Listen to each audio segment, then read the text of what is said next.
And we're live here with real news. Actually, on time this time for real news. Um, Good evening, everyone. We have a lot of shit going on, to say the least. I'm titling this with the thumbnail Biden's Week of Crises, because that is just what we're seeing nonstop. I mean, it's a mess. Absolute mess. You're seeing footage right now of Israel, Palestine, like just biggest conflict that we've seen, biggest battle we've seen between the two in a long ass time. And this is them airstriking a giant ass office that supposedly had Hamas in there, or had some Hamas ties. Haven't seen proof yet, but that's what Israel says. But it also had the AP and Reuters in it, and other media outlets. And we also had a gas shortage because a pipeline was hacked, which accelerated an already upcoming gas shortage, and a little bit maybe of a food shortage coming up. The stock market took a beating, and we've been just dealing with inflation on top of all that, which you would think in America we shouldn't be having gas shortages and massive inflation coming, but it's literally been happening this week. So we're going to dive into Jimmy Carter 2.0, as people are calling Biden's week. But we want to start with this Israel-Palestine thing, because this is the biggest thing happening right now. It's escalating. It's the bloodiest, deadliest conflict they've had in a long time. And it's mostly happening in Gaza, from what I understand. And Phil, of course, has a military background, and he's probably going to know way more about this than most people on YouTube talking about this. So I'll let you give your take on all this as we start. I'm not sure. I'm not sure I know as much as I used to, but yeah, I mean, Don't have access to those classified files anymore. no, I don't have classified stuff anymore. God damn it. No, no, the so I guess the issue was something like, I guess Israel is wanting to claim like Palestine and Israel are kind of bitching about land land or a certain mosque that's in Jerusalem, and they're trying to beef up their Jerusalem beef again. Um and then I guess yeah, Hamas just launched like 1,000 rockets over this week. Did any of them even hit? Like so there was So most of them were shot down by like a large chunk of them were shot down by the Iron Dome. The Iron Dome got a lot of them. There was a lot of a lot of them. A lot of the ones that the Iron Dome didn't get actually hit Hamas targets. Oh, Like they were just jeez. like, I think they were just trying to like fire like whatever. Like they were just trying to fire rockets just to fire them. They didn't realize what the rockets were or how strong or weak they were, and so they're just like firing them, whatever. They didn't realize that some of them actually hit like Hamas shit. And then of course now we're starting to see Israel go, yeah, we're we're striking back. And I mean, regardless of what you think about like Israel or whatever, look, you if you launch 1,000 rockets at a country, don't get pissed when that country just starts going, oh, okay, now it's our turn. And I mean, and of course, you've got your you got your pro-Palestine media that's all like, oh, we should have a ceasefire immediately. Oh, now you want a fucking ceasefire. When Israel was getting when Israel was getting lit up like a fucking Christmas tree, you were like, whatever, whatever. And that, yeah, some of these assholes on Twitter were even celebrating it. It was Yeah. come on, look.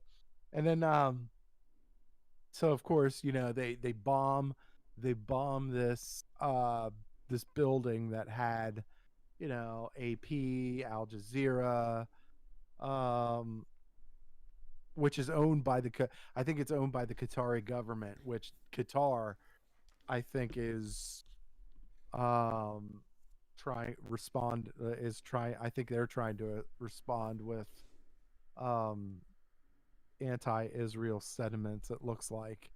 Did No you no see the surprise there. fucking precision of that airstrike? Like, Dude, I was Israel Israel's got some awesome shit. I mean, look, first off, they have F-35s, right? That the Trump administration hooked them up with some F-35s, and apparently they know how to fucking use them now. oh yeah. So yeah, Maybe that's why and they're we've doing this. They just want to use those so badly. obviously we know how awesome the Iron Dome is. We've been told that for years. Um, and really, Israel has some of the best troops in the world. So their IDF is fucking awesome. Um, but and people are like, this is obviously a political one side job, because like anybody who's ever, like, any military person that's ever been deployed will tell you that that there are Middle East opposition that will hide behind medical personnel. Yeah. They'll hide behind children and women. They'll hide behind the media. That, like, they will use deceptive tactics, and this was one of them. Like, look, obviously they occupied the same building as a lot of these media personnel did, and of course, you just fired 1,000 rockets into fucking Israel. You think Israel's gonna give a shit? Like, what? No, people got to pay. People got to pay the price. Look, planes went into the Twin Towers, the Pentagon, and I think they were aimed for the White House or Capital. whatever on Yeah. September 11th, right? We took two countries over and fucking basically in a matter of months. Okay, when you piss off countries, don't be pissed off if they fucking strike back, right? Don't be pissed, right? Just, and my thing is, like, okay, and then they were like, and it was purely strategic, because I originally dropped the tweet that somebody was like, oh, a building with Hamas intelligence officers was in the was blown up, basically. And I'm like, well, and me, I was like, well, sounds like those intelligence people aren't so intelligent. If you're gonna be in a fucking high rise after you attack a country with fucking air capabilities, you're out of your fucking mind. Like, you deserve whatever bad that happens to you.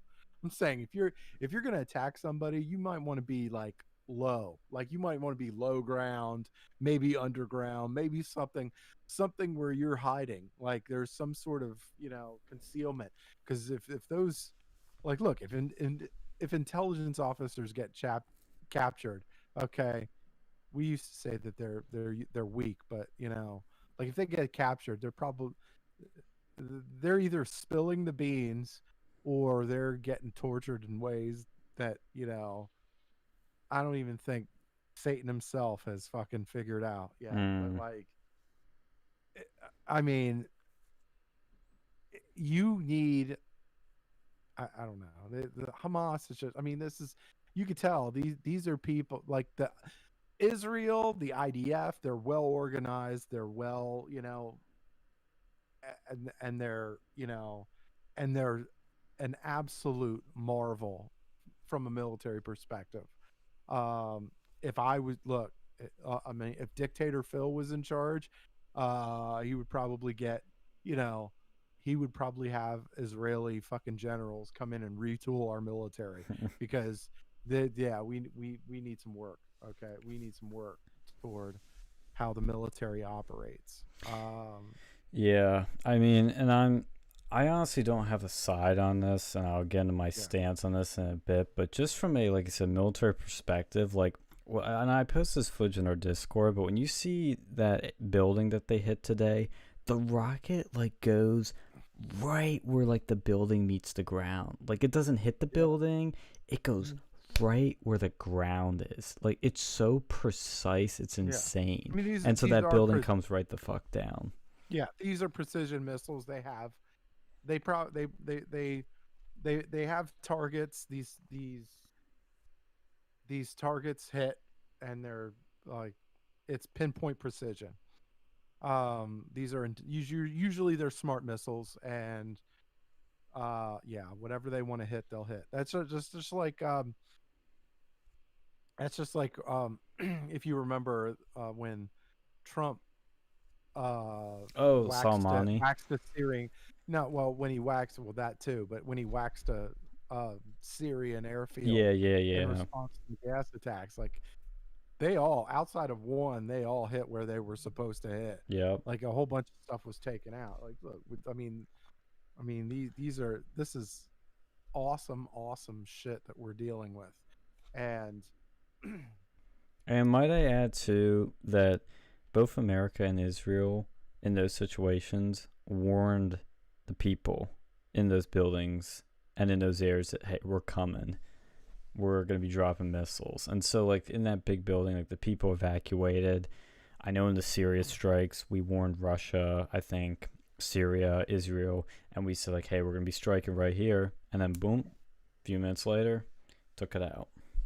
and a lot, and I'm kind of, and I'm like, I always say, look, I mean, look, does Israel need that much, that big of a military? Are they aggressive in their, stuff? Maybe, perhaps, but like in this instance, I have nothing to say bad about Israel. Like Israel has a right to defend itself, and they have a right to respond to being attacked, right? That I mean, look, 1,000 rockets. That's not that's not a, oh, we're targeting certain things. That's like, no, 1,000 rockets. That's like, no, we want you gone, right? That's like, we're attacked. This is an all out attack, like damn near declaration of war. Okay, that's I don't care what happens. Like honestly, I don't care what happens to you after that. Like, Oh, yeah. And that's the thing, too, is like, whenever, like, even with America, one thing that Trump always did that I thought was super smart is he used the military as a hard counterpunch. It's not to start mm-hmm, war. It's peace through strength. When, yeah, Iran was fucking with us, even when they took down the drone, Trump was thinking doing something, almost did something, but held back. But then once they started taking our guys and started taking those oil tankers again, he was like, all right, we need to put a stop to it. And so he sent in all those missiles to take out Soleimani. Actually, probably just one missile. He sent a missile to take out Soleimani, stopped. That's how you yeah, do it. yeah, When these countries try to mess with us, or any country, it is strategically smart to come back 10 times hard to put them in their place and tell them, like, you know, just basically stop. It's like when somebody, like, starts punching you and you just wham, just like whack them and knock them out. Like, that's pretty much what it is. It's like a knockout punch. And I get why Israel's doing what they're doing, but to be a devil's advocate here, when is too far with what they're doing? Because I could potentially see them totally invading Gaza through this. mm-hmm, And and then we know they won't do that. Like, let's be real. Israel wants to take over that whole part of the Middle East. They want to take over yeah, Palestine. They want to take over right. the Gaza Strip. That's what they Mm. want to do. Whether people agree or disagree, but that is what they want to do. I And they've mean, done it through look, settlements and other let's things. let's be real. I mean, look, you've got two sides that want to wipe the other side off the map. Mm-hmm. That's what you have, Yeah. right? And look, I mean, Israel has a right to exist, and you know, and it's not like Israel is just, you know, they're not just going warlord on the Middle East. It's like, you know, a lot of the times it's like, Hamas is like they're a terrorist group. They're a terrorist group, Yeah, they are. and it's a lot of this is them. Like this is what they this is part what I think they want to do. Like they want to try to create terror, and of course, when stuff like that happens, of course. any country retaliates, right? And when they retaliate, you got to go in where they are because these people don't fight. They don't fight man up. They hit you and then they run away. Like, no, you got to go get their asses. And so, you know, that's what we're dealing. I mean, a lot of this is smoke and mirrors and deception tactics, and Yeah. like you see a lot of that. And like, I mean, anybody that's ever been to Israel, like they're it's a peaceful country. They love like the Israelis are some of the nicest people. Like Israelis are some of the nicest people I've ever met. Now, the Jews here, that's another fucking story. Some of these guys, but no, I'm just saying like. It, and I bet I was just kidding. I mean, there's Jews here that are nice too, but Yeah, of like there's course. some of the most peaceful here.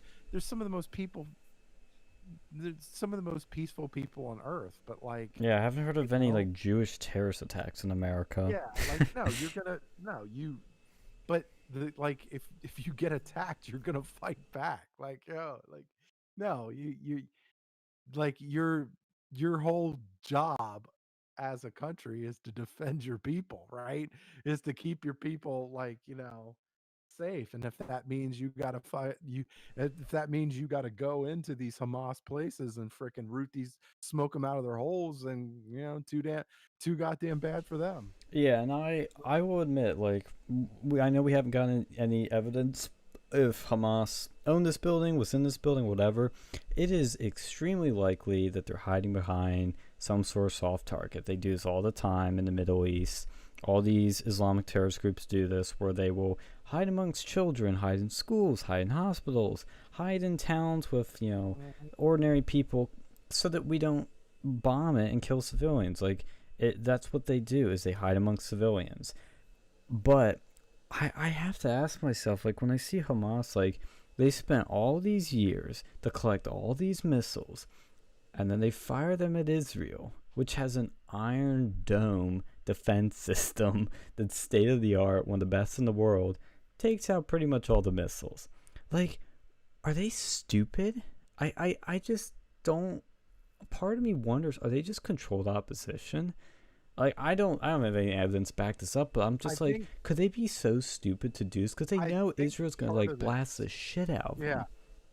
I think part of this is I think part of this is they tried to strike as hard of a punch as they have.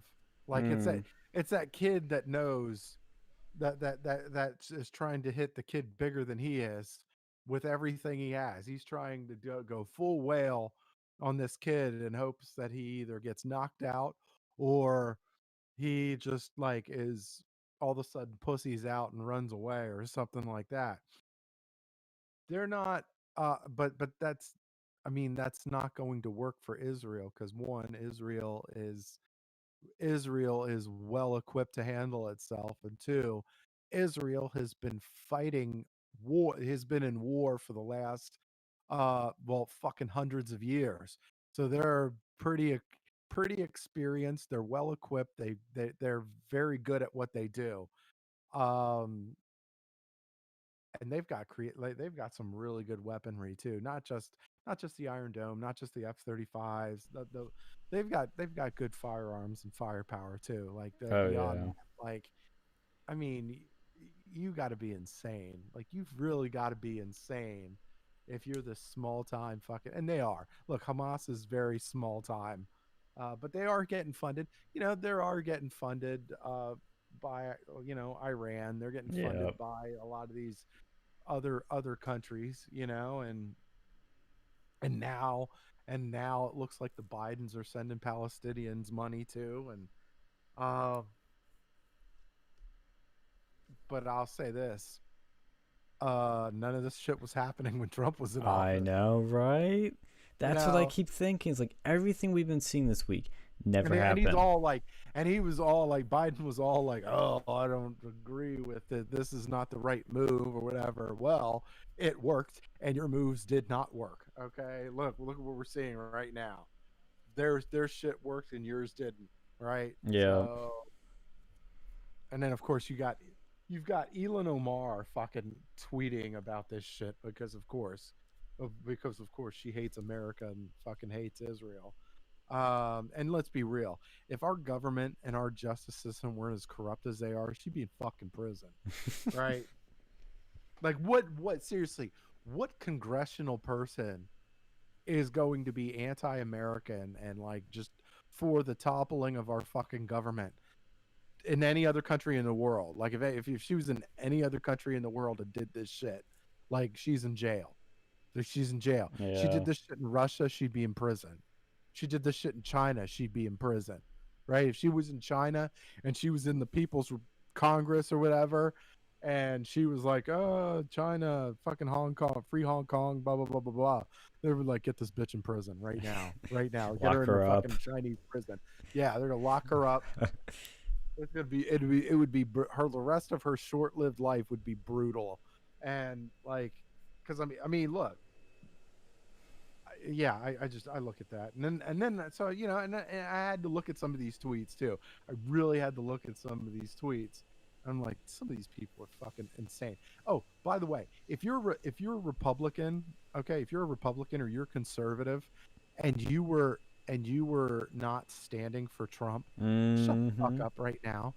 Shut the fuck up right now, because Trump was one of the most pro-Israel presidents maybe ever, right? He stood with Israel. He basically did a fucking he did a colonial on the city of Jerusalem and said, "Look, this is now the Jewish capital. You have a problem with it? Go fuck yourself," basically. And like, so I mean, you're talking about one of the most pro-Israel presidents maybe ever, and and they didn't stand like look some you got when the steel was happening, like Madison Cawthorn. Okay, I'm sorry, look, I'm not like he, there's a lot of people that are annoyed when he's like he does his standing on his own 2 feet or something like that or He whatever, won't like stop he just talking does about it as a ploy. standing. Yeah, He's yeah. No, obsessed with no, no, it. no. You stand for Israel. Why the fuck didn't you stand for Trump? Okay, when Trump was getting the election stolen from him, boy, he was crippled then. Hell, the whole fucking Congress was fucking crippled while the steal was happening right from underneath him. Like, yeah, like said, spare me your fucking support, right? Yeah, I'm sorry. Anyway, so that's Oh my yeah, I take. pulled his tweet up too. Like he created his team, created a graphic and everything of him standing with his arms crossed, like, "Ooh, look at me! You gotta come through me first before you bomb Israel." And he's got this like flag and like all this stuff, and I'm like, "Bruh, where was this?" Like you said, when Trump was being bombarded every day, I didn't see you out there in the streets stopping the steal. I didn't see you standing in Congress to stop the steal. But he stands for Israel, and I have nothing against Israel. Like I want to make that clear. I have nothing against it. I don't care about this issue in general.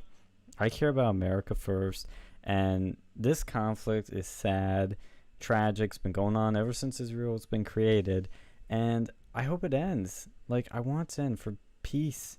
And I think honestly, the only things that are gonna happen out of this is either Israel takes over that whole area, or there's a two-state solution. Those are the only things that are gonna happen. Palestine is never gonna never gonna win. There's no way that it's gonna be a Palestinian state in that whole area. It's not gonna happen. Israel has nukes, and the Palestinians have rocks. Like that's literally what it's like. And okay, they got a few missiles after what, like 8 years, 12, 10 years. Like it took them like a decade to get a few missiles, and then Israel shot them all down, and then just flattened like parts of Gaza and flattened Hamas. I mean, they stand no chance. I just don't get it. Like why? They should literally just like be, okay, Israel, we give up. Let's do a two-state solution. Like they can't even do that. Yeah. Like I just it's just one of those things that I just don't get it. Like I do get it because it's a very complicated thing. Like that's kind of why I don't have a stance, because it's so complicated. Mm-hmm. But I'm not like one of these that hates Israel. I think that's weird.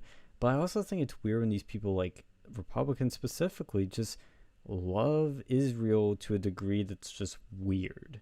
You know what I mean? It's like the Mass and Cawthorn thing. It's like he goes out of his way to do this, but he never goes out of his way for Trump. None of these people do. They go out of their way for Israel, but not America. And it's just like, you can love Israel, no problem with that. I know a lot of people that admire their Zionists. I don't have a problem with it. I think Israel can actually have some strategic benefits, and if they have this kick-ass military, I want to be friends with them too. But priorities, people, priorities. And you got, I mean, you're starting to see your separations too. Like like Qatar has, like I said, Qatar. I think they're trying to make, they're trying to affiliate themselves with, Iran and all, like whatever. And then you've got the United Arab Emirates, who are basically saying if Hamas continues dropping rockets, we're going to cut their fucking funding. Which, good for them, because they signed the Abraham Accords. So like they're, looks like they're still honoring it. Look, Bush, the like Bush. What the fuck was I thinking? Mention war and you say Trump, Bush. Trump had this thing. I mean, he had it. He had it figured out. Like he took care he took care of this thing, right? And yeah, all it takes is one senile person to fuck it all up. Oh yeah. I mean, that's the thing. Like, this is such a mess, and I think Israel knows. Like, under Trump, it's best to stay cool and peaceful, and under Biden, they probably thought they can get away with more. Even though you'd think under Trump, they would probably think they could get away with more of what we're seeing right now. But I guess they think, I don't know. It's just an interesting dynamic between us and Israel and how it changes through presidencies. Because Yeah. Trump was very pro. Maybe that's what they thought. Is he's pro-Israel, so it's like, let's keep things peaceful so we can get the most out of it, which makes sense. Don't blame him. And then Biden, it's kind of just like, well, we're probably not going to get much out of him anyway, so Well, let's just. I think Biden is trying to he's doing he's trying to undo everything Trump did, that yeah. Trump did. Like Yeah. just for the solely for the sake of undoing everything that Trump has done. Like that is like I think that's the just sheerly the goal, I guess, but um I don't think, I mean, look, you keep doing that, you're going to keep fucking up the country, and you're probably going to give back the Senate. Probably going to give all of Congress back to the fucking Republicans. Well, let's talk about that actually, because Okay. another big story that's happened this week that's been coming. It's expected, but Liz Cheney has finally gotten blown the fuck out. Officially, they got rid of her from her Yeah, leadership position. And look, I'm happy. I love seeing it. It's kind of like, yeah, that's a victory. That's a solid victory. But I think what people need to realize is not get too caught up in it, because there's more going on here. This is just one person in a much bigger problem. We still have Mitt Romney. We still have Kevin McCarthy. We still have Frank Luntz in these circles. We still have 10 other Republicans that voted to impeach Trump. We still yeah. have many more. In many But there, ways, I think she was a sacrificial lamb. Because they all started going, in on her at the end there. They were kind of like, you know, like, all right, she's definitely going to be gone, so let's all pile on so I'm that they not don't sure look at what. us. Yeah, I think that could be it. I'm hoping that I there's a couple ways that you could look at this, and I'm hoping that it's the other thing, which is they try, like, now, okay, they thought, okay, Trump's out of office, we could distance ourselves from him, maybe we could move on, maybe we could, like, and then they realize that the people don't fucking support that shit at all. Like, Yeah. and then they're like, oh no, maybe maybe we bet on the wrong fucking horse. All right, like so now and now, of course, now that we realize that Liz Cheney is fucking losing, and first off, how the fuck are you losing in the polls in Wyoming? Where the fuck do you, like, yo, if you live, like, I'm sorry, if you're losing in Wyoming, like the most Republican of all fucking states, give up politics. Just give up politics. Give up Like you couldn't life. just like, yeah, don't just don't get into politics ever again, right? Like, yeah, it's not for you, right? So, but anyway, I'm glad she's gone. Or well, she's gone from the GOP leadership. She's not really. I mean, like, she's not a real Republican. I don't care if she doesn't vote for on the side of the Republicans again. I really don't give a shit. Um, yeah, yeah, okay. Yeah, I really don't care. I really don't care if Liz Cheney votes for the Democrats pretty much the whole way down the line. I feel like this is more of the Liz Cheney exit is probably like similar to a Jeff Flake exit in that Jeff Flake, he decided to make his stand, but it wasn't a real stand. It was, I'm losing. I was losing my race, or I'm dropping out because I know I'm not going to win a re-election. So now uh I'm going to turn on the Republicans. I'm going to try to get my media deals. I'm going to try to get my book deals, and I'm going to look out for my own ass now. So that's pretty much where I think we are at as far as, Liz Cheney goes. I'm not uh and I hope that I'm hoping that this is a first sign of further things to come, because I know we got a lot of people. Got a lot of people that you're trying to get rid of. Adam Kinzinger, we got to get rid of him. Mitt Romney, got to get rid of him. There's, got to get the seats back. Got to get the seats back in Georgia and Arizona for the Senate. Um, and I just want there to be. I hope that this is the beginning of something, and not just the sacrificial lamb thing, whatever. So I don't know. What do you guys think? I don't know. I'm trying to gather a little bit here. The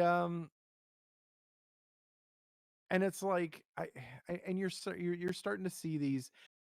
You're starting to see the support. You really did start seeing the support wane, because when they, you know, when they reassessed the GOP leadership, Mm-hmm. Liz Cheney got a lot of support, and then like just now we started seeing Liz Cheney get almost no support at all. Um, I love how now she's like, "Oh, I regret voting to impeach Trump." It's like, yeah, because you got fucked. yeah. Yeah, because we kicked you Um, out. We don't want you anymore. yeah. I just I don't think that this is more of a, she's not, to me this is more of a, she knows she's not getting reelected, so she's trying to get her media deals, she's trying to get her book deal, Mm-hmm. she's trying to get everything she can on the way out, and then probably getting a job with like the Lincoln Project or some Oh. bullshit, and so I think that's what she's doing. Very similar to a Jeff Flake. Very similar. Mm-hmm. This has Jeff Flake written all over it. Um, You know what's interesting about those people is they're so open about it. You know, a lot of these other ones are very I sneaky. mean, well, no, I think because much of this was, a lot of these fuckers were voting with Trump a large chunk of the time. It's just, Technically, yes. yeah. I mean, they just, I think it's, they decided to hedge their bet in the other direction. They tried to give in to like the liberal peer pressure, and instead of sticking to the Republican talking points, because I mean a lot of it. Look, a lot of these liberal talking heads, it's all bullshit anyway. Like the liberal media is garbage, social media is garbage. These like, and a lot of these, and I'm sorry, but a lot of these liberal fucking protesters or whatever, they're the stupidest people on earth. Like, no, you stick to your guns. Like, oh no, stick to your guns. And not only that, I mean already like the Republicans really should have distanced themselves from Liz Cheney a long time ago, especially with her dad. Like, yeah, Hmm.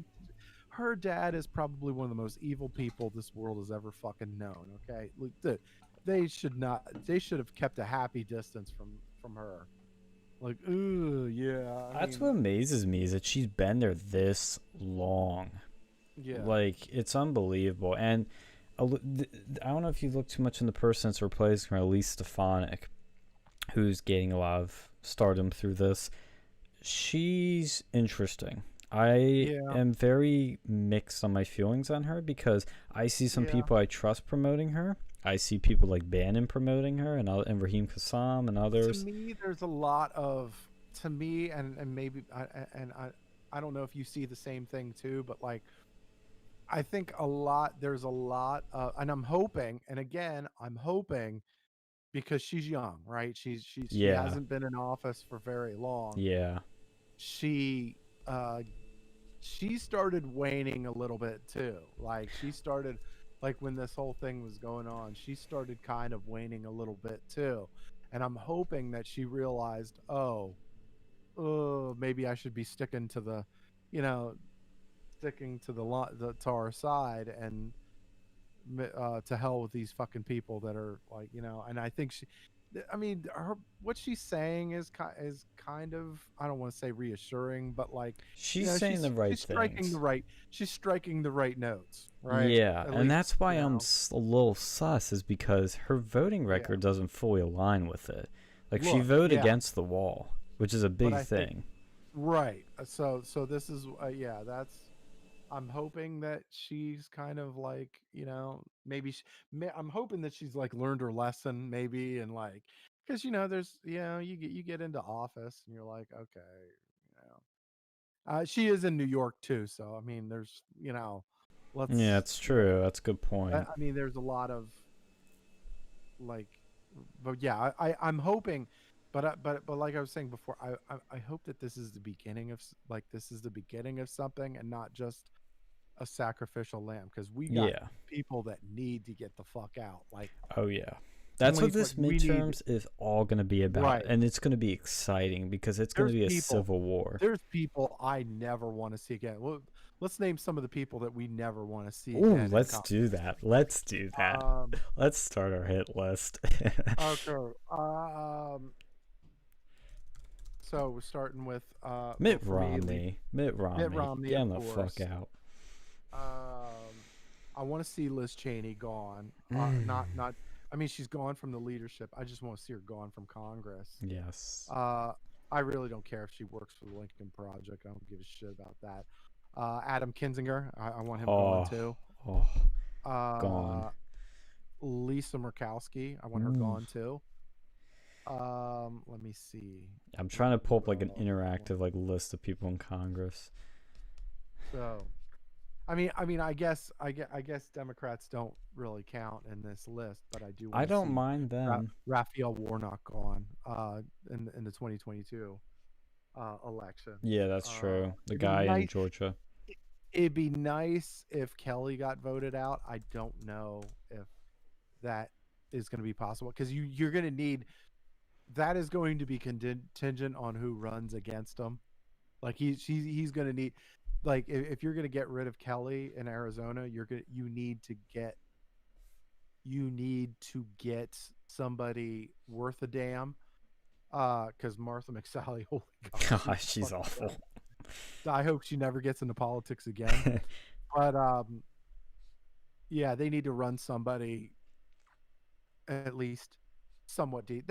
I mean, really, this boils down to, you need to get good candidates. You need to get good candidates, because we found out over the last 10 years, if you put, if you put in some half-ass fucking dude going up against this, look, Joe Manchin should probably have been dumped a long time ago in West Virginia. Mm. Like Trump won that state handily in both elections, right? You would think it's ripe. It's ripe to boot Manchin out, right? But they the last election they had fucking Morrissey or whatever the fuck his name is. Like he looked like a retard. I'm like, no, you're not beating nobody, right? Just, like, yeah, I'm like, just stop. Like, no, you got to get good candidates. And that is where, and I said this before and it needs to be emphasized, is that's where we failed as Republicans in 2018. We failed Trump on that because we could have turned the tide. We could have actually cleaned house because we knew who the bad people were. Could have cleaned it out with MAGA America First people and actually been able to do stuff be way more productive in his his second half of his term. But we didn't do that, and that's where we're in the position now. And it would be wonderful if we could do a bigger than the Tea Party style sweep in 22, take back the House, take back the Senate, and then in 24 Trump comes roaring back, and then we get hopefully more seats, and we can actually do a lot of the things we want to do quickly. Because I mean, I've been seeing people that are like, oh, I was disappointed in Trump's term. Oh, he didn't do any of his promises. He didn't keep them. And I look back, I'm like, well, one, he did. And then number two is it's amazing how much he was actually able to get done. Like, it is actually amazing considering everything was against him. And that's what people got to remember. He's one man. He is only one man in this system of hundreds of thousands of people. And in Congress, it needs to be cleaned up so badly. Like, how many good, let's think of it this way. How many, good congressmen are there that are actually America First? Like, maybe a handful that are vocal about it. I mean, a lot of them you can get them to vote in line with this stuff, which is good. Like, there's probably a lot of them that are actually decent. But really, I think of Matt Gaetz. I think of Lauren Boebert. I think of Marjorie Taylor Greene. I think of a few others, and that's really it. Like, we have a lot of work to do. Yep. And I'm scrolling through the list of people now, and it's like most of these people I've never heard of, and most people don't because they're not on TV a lot. But I think the lesson we can learn from this Liz Cheney thing is, even when there are people that aren't fully in line with us, and Elise Stefanik may not. Like, I'm a little worried on her. But there's one thing we can do, is we can basically bully these people into doing what we want. Because that's the point of them. They're supposed to represent us, And if we put enough pressure on them, if we make enough noise, and we start kicking them out when they don't do what we want, none of this left versus right stuff. It's like, no, you do what we want. America First or gone. America First or out. Then I think you can get people like Elise Stefanik, and this is what I hope to get out of her, is somebody who may not fully be in line with us, but now will be because of the pressure. Because we've already made an example of Liz Cheney. It's like, okay, you'll mess with us, we'll take you out back, It's kind of like that idea. And that's what I hope. I hope we've pressured her into doing what we want. I hope that, because I mean, look, the one of her quotes that was kind of that was encouraging was, she openly said, we are looking to work with President Trump. Well, she said Trump's the leader of the party. She said it, whereas Cheney and these other ones are like, not really. And it's like, she just says it. It's like, good. Yeah. I mean, that to me, that is assuring. We'll see what, because I mean, not even I don't know. For me, it's like Kevin McCarthy's kind of been wishy-washy on that. Oh no, we need to get him out. He needs going. Yeah. He needs to get replaced. I think if you replace him with somebody good, I think that's a big step in the right direction. Because he controls the show. Like, that's one thing people don't understand is the two most powerful people in Congress are Nancy Pelosi and Kevin McCarthy. Especially when one Mm-hmm. of them speaker, like Nancy, she holds all the funding power. She holds everything over these Democrats. She holds their races like in their hands. If they don't go her way, you're done. And that was the Yeah. problem with Trump is when he had Paul Ryan in, Paul Ryan ran the show in Congress, and like Trump Yeah. bullied him as much as he could. And it's like you can only do so much to these people because some of them are in very safe districts where nobody's going to oppose them, and if somebody did, they would lose. And that's what people Mm-hmm. don't understand with the system we're in is like you have to work within it. You have to do what you can. It literally is like you are given the cards you're dealt with, and you have to play with them because it's not like you can just snap your fingers and do what you want. It does not work that way. But when that's where I said we can either get these people out and the ones in, pressure them to do what we want. Mm-hmm. And I mean, I hope she turns out good. I really do. But I'm nervous. I'm nervous. Because the other options, though, weren't any better. Like Chip Roy, who was the other person they were looking for this, he was Bit terrible. extreme. I mean, I think there was a bit of an extreme kind of thing there too. I don't know. I look at him and I'm like, I don't know. I just there's just wasn't a good feel. And he You was could just very tell. pro, like, mass immigration, I think, too. Yeah. I So don't it's know. like, again, these are the cards we're dealt with. And when people bitch, like, oh, I want somebody that's like, harder, more hardcore pro Trump, I'm like, well, we need to get him in. They're not there. Yeah. They're not going to put Marjorie Taylor Greene in this position. She's a No. freshman. They're not going to put Matt Gaetz Yeah. in. He's under investigation. Like, No. we need more people. That's where we're That's at. stupid. Matt Gates getting in for snorting cocaine and getting a fucking an escort, man. That's awesome. Like, dude, I've voted for that Chad. guy twice. Yeah. I'll vote for that guy twice. I Shit. bet he didn't even do the coke thing. Like it sounds like there's no, I bet he was like, I bet he may have done it in a past If life. if he admitted to it, he'll probably never lose an election ever again. Yeah. What Yeah. if he came out? He's like, What? yeah, I snorted it and I snorted off a Like, hooker's fuck yeah, I ass. take a couple bumps before I get to work, man. How do you think I put up with this shit? They'd probably be like, yeah, can't blame you. Yeah, I mean it's fun, and that's still slowly unwinding. But apparently, the guy that's Greenberg, that's like his associate's going to testify. He's going to talk, and he's pleading guilty. But here's an interesting thing on that. He's going to plead guilty, but he is not saying Gates is guilty. I need to check the stuff I was reading, but there was a lot Yeah. saying that he's actually not going to say like, oh, Gates did all these things. So I think Gates is gonna come out of this fine. I really do. Mm. Yeah, I just got I got a reply on that Madison Cawthorn tweet from our buddy, uh, the GHP. It shows up under show more replies, which means he's probably being shadow banned or some shit. I'm gonna look this up. Yeah, it's like he was like, any evidence of a steal, any evidence of at all of fraud. I'm like, oh, you mean other than other than there being more votes for Biden and Trump than registered voters in the United States? Oh, you mean that evidence? Oh yeah, I see Yeah, how. Well, how about yeah, the fact that they've all deleted the evidence? Can we talk yeah. about Like that? all of them deleted. Like fucking Michigan deleted it. Arizona. Fucking Arizona deleted it. Probably a lot of these other states that are being in question are fucking doing it too. I think Wisconsin's probably doing an audit now too. But yeah,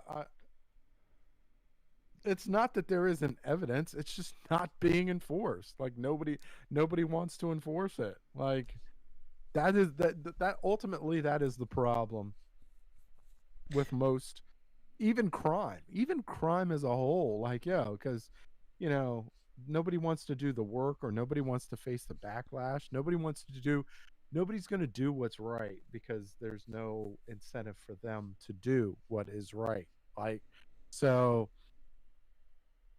no, now you're stuck with what you got. Well, and let's look. So, I'm glad this all is going to be happening in Wisconsin too. That's a good sign. It's like it's not just Arizona; yeah, it's Wisconsin too. yeah. Who's next? And look, there's statistical anomalies. There's the nerds that showed There were when counties in fucking Detroit that had more votes than fucking people. Like, yo, that had more votes than people that lived in the damn city. Like, hmm what? They didn't do it. They didn't do a thing. Like, there was there was there was voting irregularities in like multiple states. They just did refuse to do anything. well, and They then refused there's to do where anything. the nerds found that when the votes were being transferred on SD cards, the information was being transferred Mhm. from the machines to all these other pinpoints. They found that like votes got removed from Trump and the exact number were given to Biden. I mean, look, maybe there's a good reason. That's just for the sake. I'll say maybe, but you should at least look into it. I mean, Yeah. we all should realize that that doesn't sound right. It sounds a bit fishy. I mean, at the minimum, and I just I hope they find something in Arizona so that we can put this to bed. But we cannot, as a country, move forward until we get to the bottom of the election and we get to the bottom of COVID-19. We need to know where COVID came from. We need to know what happened with that, and we need to figure out what happened in that election.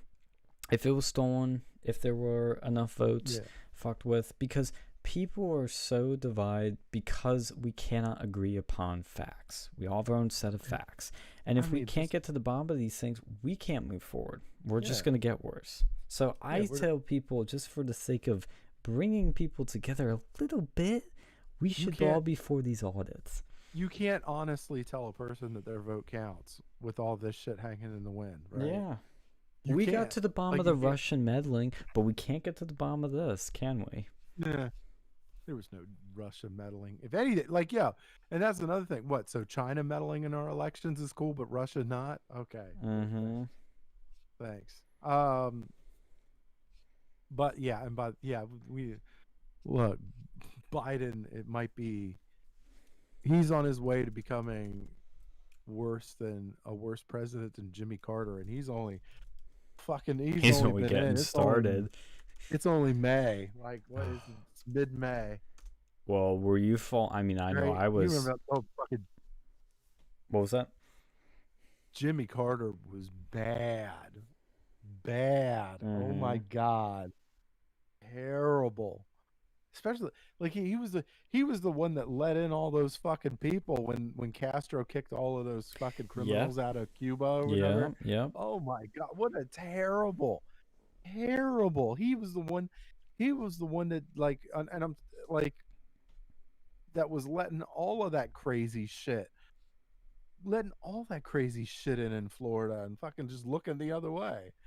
Like and of course, you know, the Reagan's drug war might have been a little excessive, but at least you needed to do something. Like there was there was tons of fucking cocaine. That's literal tons, right? Of cocaine being pushed through fucking uh Florida. Now, of course, yes, cocaine is awesome, but Comes with that's drugs, not the kids. point here. The point is there's a whole bunch of drugs that are being pushed in, a lot of dirty money, a lot of like just crazy.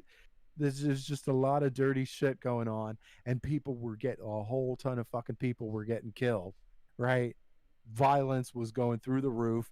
All of that money led to like violence, police corruption, fucking business corruption, bank corruption, all that shit. Like, yeah, there was so much that was tied to it that like Jimmy Carter basically looked the other way on. And yeah, I don't know. I think Biden may be worse than that guy. He's on path to be worse than that guy. Well, we already had a and little he was energy crisis, didn't we, this yeah, week? yeah, we got a little bit of an energy curve. Well, I mean, I think I want to keep things in perspective because this was a company.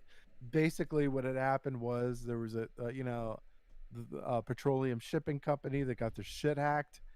That that basically fumbled the ball at the 1 yard line, but Did they? I've heard that they uh, did pay the ransomware. Do you know if that's true? they did pay the ransom. Oh, But I mean, no, you should have, you know, like it was their own fucking, their own fuck up caused this mess, right? yeah. They They got their shit probably hacked. they probably Yeah, didn't invest in any cybersecurity like a lot of these yeah, companies. probably not. Probably not. They were like, well, what the fuck is it? Get this computer away from me, goddamn it. No, Some boomers um, running it. They're like, "Oh, we don't need that. We have Norton on. It's gonna be fine, guys. We have Windows Defender. It's gonna be fine." yeah, we got And I think actually the bigger picture of this is something we always hear about. There'll be people in the news that'll bring up like EMP attacks, rolling blackouts, cyber attacks as being the next terrorism, the next big thing. This we're gonna see more of. I think without a doubt, we'll see a but lot then more. again, and then I wonder, well, shit, you. Now I'm concerned because I guess the Bidens allowed China to get back on our fucking power grid or whatever, access to our power grid again. Like, what the fuck is like, they're like, is that like I'm can't help but be concerned, right? Can't help but be concerned with that, like, because hackers can take.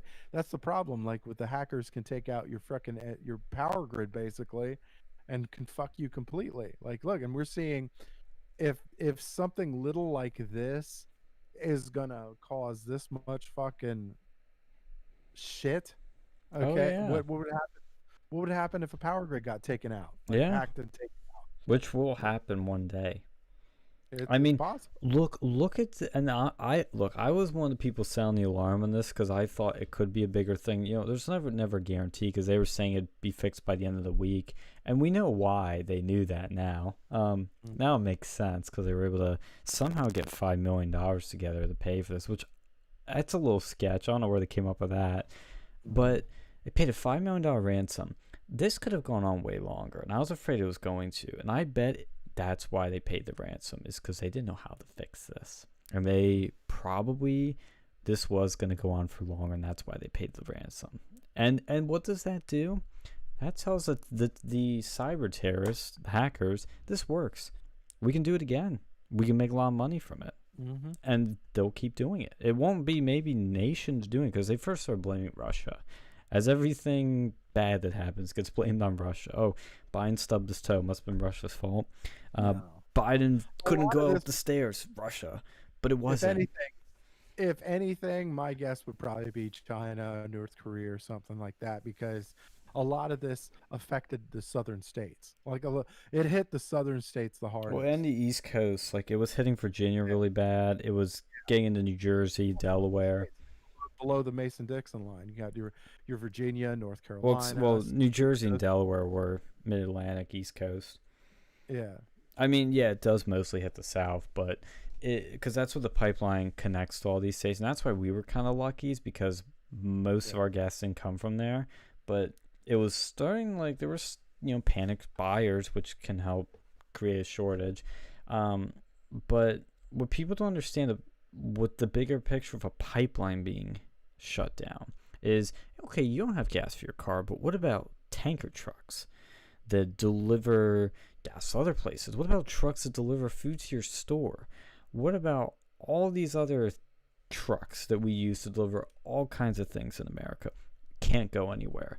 Like, the rippling effects would be insane. Like, you'd have food shortages, you'd have supply shortages, and we're probably going to see in the coming weeks the greater effects of this. Like with COVID, with the lumber prices recently jumping 300%, that's something that didn't happen instantly.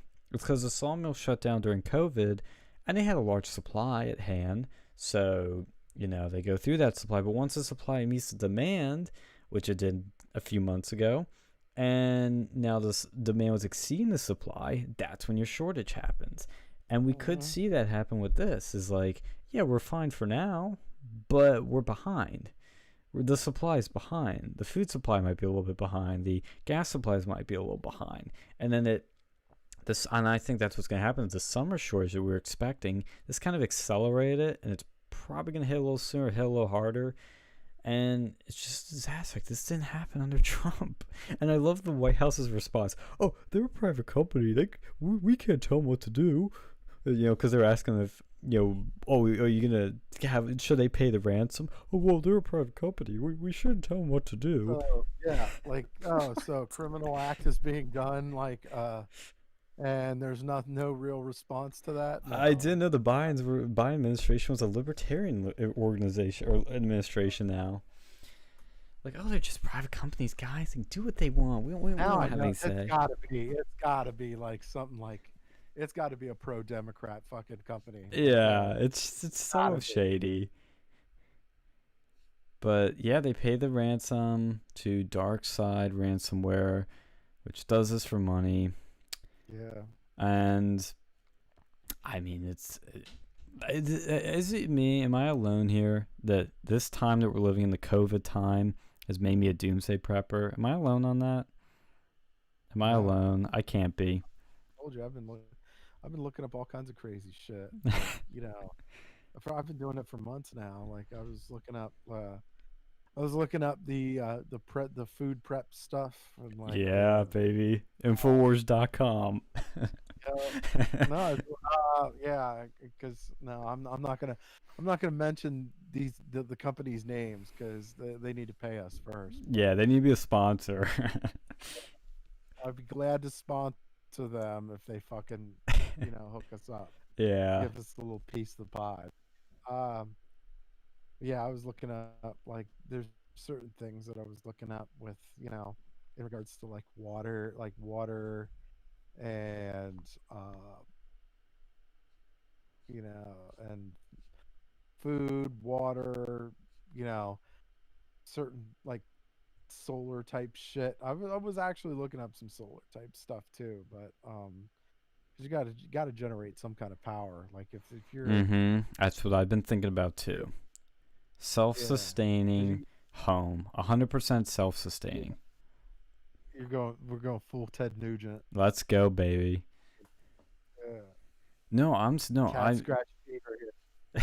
Uh, no, honestly, like I've been the same way because that's what COVID's put into perspective is just how fragile this country really is. It's like the Joker says, all it takes is a little push. That's really what it is. It's like we're an awesome country. We have strong infrastructure. A lot of things we have are pretty damn good. But it thanks, still only Grandma. takes a little bit to just make everything go crazy. Like I said, just hack the electrical grid. I mean, the effects So of that would be nuts. so let I will say though that um I was looking at some reviews on some certain on certain things. Maybe we could look it up here. But yeah, Yeah, let's go.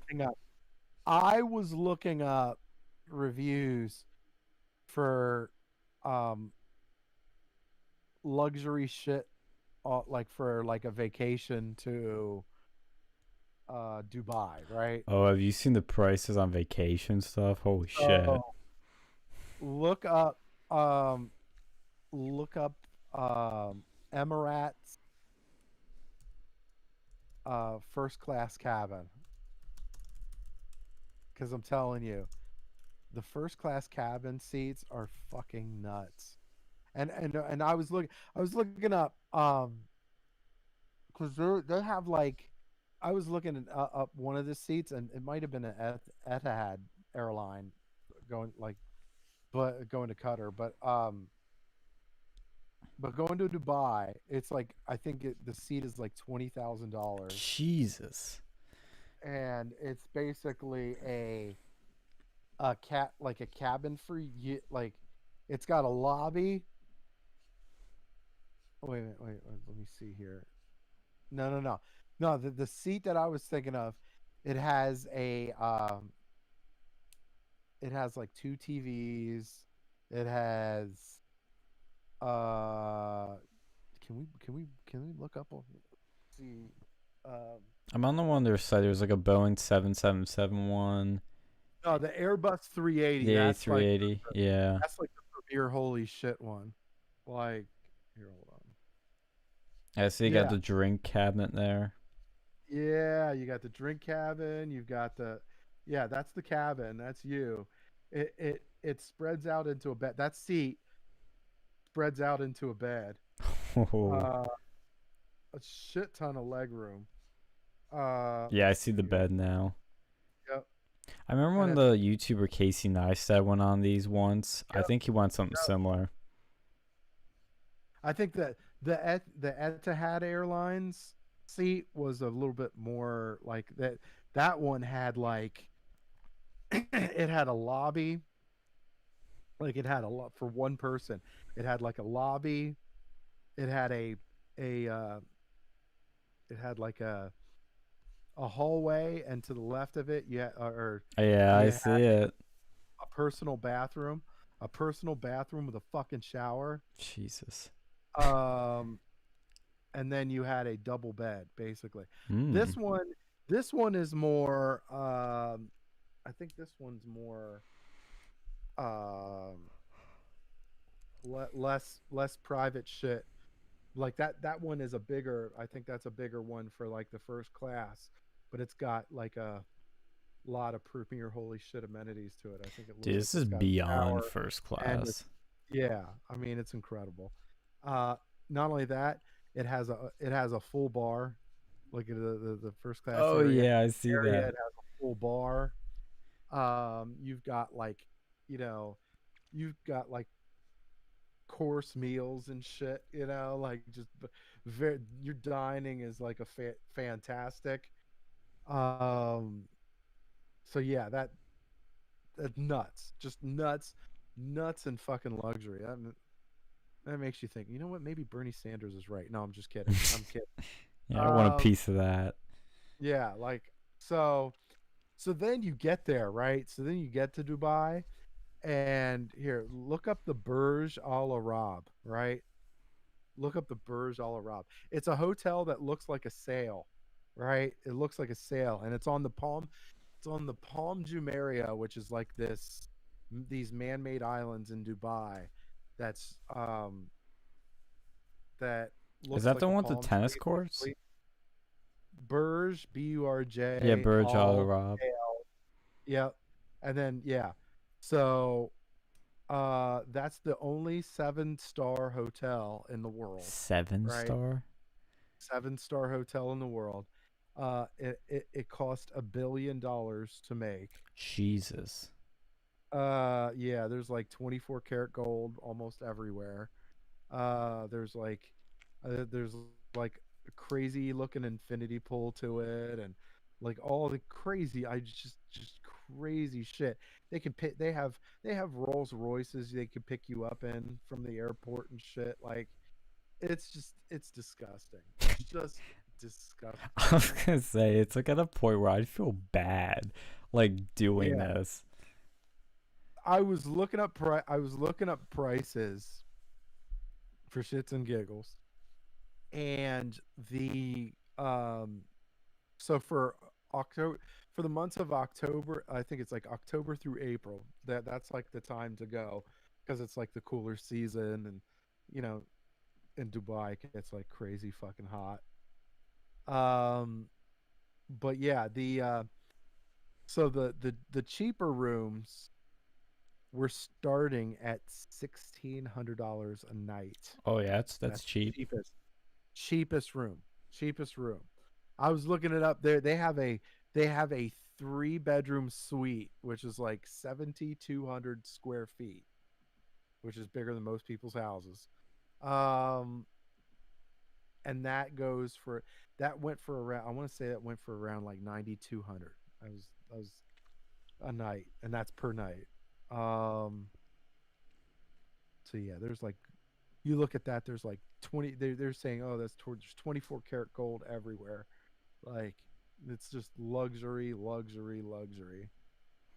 Yeah, Um, whenever I see stuff like this, like, and I know this is nothing even compared to this stuff. But like when I was in Trump Hotel in DC, it's like yeah, you when you're in that sort of like tier that's like X ultra luxury, you just realize like, man, I'm a peasant. Like this is living. Like I look yeah, at this thing, I'm like, this is living. yeah. That's how people live. That's how some people live. Yeah. Damn. Um, It's got a helipad? What the frick? yep, they sure do. Oh my They sure god. do. Yeah, it's like it's incredible like just uh how much shit I was looking at the one video and there was like a I want to say there was one cocktail that ended up costing them about $50 or whatever. That's for the cocktail, one cocktail. Jeez. Dude, look at the bar. Did you see the Yeah, bar? yeah, it's God. incredible. Like It, I love visiting this sort of stuff because it's just so cool. Like yeah, I don't know. I mean, this is how you would either love you. This is how you love or hate the rich. You're just like, man, this is awesome, and then you're just like, God, I wish I was there. I wish this was my hotel. yeah. I mean, it's crazy how much, and I mean, cut Qatar or I'm sorry, the United Arab Emirates, they have their own stuff going on, and yeah, Qatar has their own stuff going on too. With, you know, I know because they're supposed to be hosting Qatar's supposed to be hosting a World Cup, Mm. and um, yeah, gas will be at $4 a bag by July 4th. Yes, very true, Eric. Yeah. That is an accurate statement if I've ever seen one. Um, There's a so water. anyway, sorry, no, I was digressing. Qatar was, or it's spelled Qatar, I guess, but anyway, they're supposed to be hosting a World Cup here in 2022 that they probably bought, but whatever, that's another story. Um, but their uh people were already protesting that World Cup because there was like human rights abuses. Bro, Uh, we had the freaking Olympics in China. What are they talking about? yeah, yeah, but like they're saying that yeah, there's you know people were protesting because there's like because it is super hot there, right? And you know, they were forcing basically cheap slave or shot or sweatshop labor for these fucking people that were working this hot ass like this insane heat. And like what they were trying to do, what Qatar was trying to do was they were trying to, because they only had one workable soccer stadium, so they tried to build five or so separate stadiums that were they were going to be erected just for the World Cup, and then they were going to be torn down or something like that. I don't know. It's just like it's insane. It's just insane, but it's like they've got their own shady too. But like there is like people bitch. So look, people bitch about how bad some people have it in this country, and I'm like, look, when you look at it, like especially when Trump was in, like Oh, the poor people in were just the fucking they really are the envy of the world. It's like, yo, if it's so bad, like if poor people have it so bad in this country, why the fuck are there so many illegal immigrants trying to get in this country? mm-hmm. Like, why? Why are there so why are there convoys? Like there's fucking convoys coming to this country, right? Why? Why, if it's so bad here, why would you come here? Yeah, Right? that's the point I always make. I remember in a class my freshman year, like one of my professors was talking about how America's like not that great. I'm like, so why are all these people coming here? And he Yeah, just was like speechless for like a good second. I was like, yeah. a lot of these people, look, a lot of these liberals, they've never really went to another country, and if they did, they went to some fucking, they likely they likely stayed at some fucking, resort, Mm-hmm. like touristy resort. Like In the those Bahamas. those are the assholes that go to Cancun and they go Yeah. to some fucking nice, and they live in this nice ass resort, and they're like, "See, look, I went to Mexico. Mexico isn't so bad. I don't know if people go. I don't know what's going on. Like, it's not, being here. We should just welcome people with open arms. Like, what are you talking about? Go outside of Mexico and see what it's fucking like over there, right? Go outside of Cancun. Go to Or the back. exit your beautiful resort guarded by multiple people with machine guns and go into like Mexico City or Juarez and tell me how wonderful Mexico is. Once you get captured, beaten, raped, and fucking held for ransom or some shit. Like, yeah, see how you love it then. Yeah, when your husband finds your finger in an envelope in his hotel Like, room, we finger can one talk. day and ear the next, and it's Yeah. like, oh, you're gonna get her head in a fucking week if we don't get us X amount of dollars.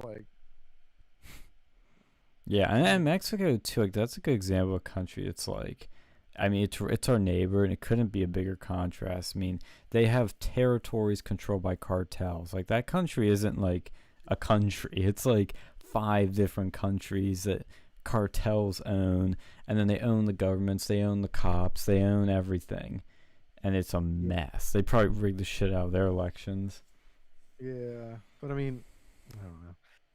I also look I look at the I look at the immigration that goes on, and there's a lot of, like, you got a lot of Catholic, you got a lot of, Yeah.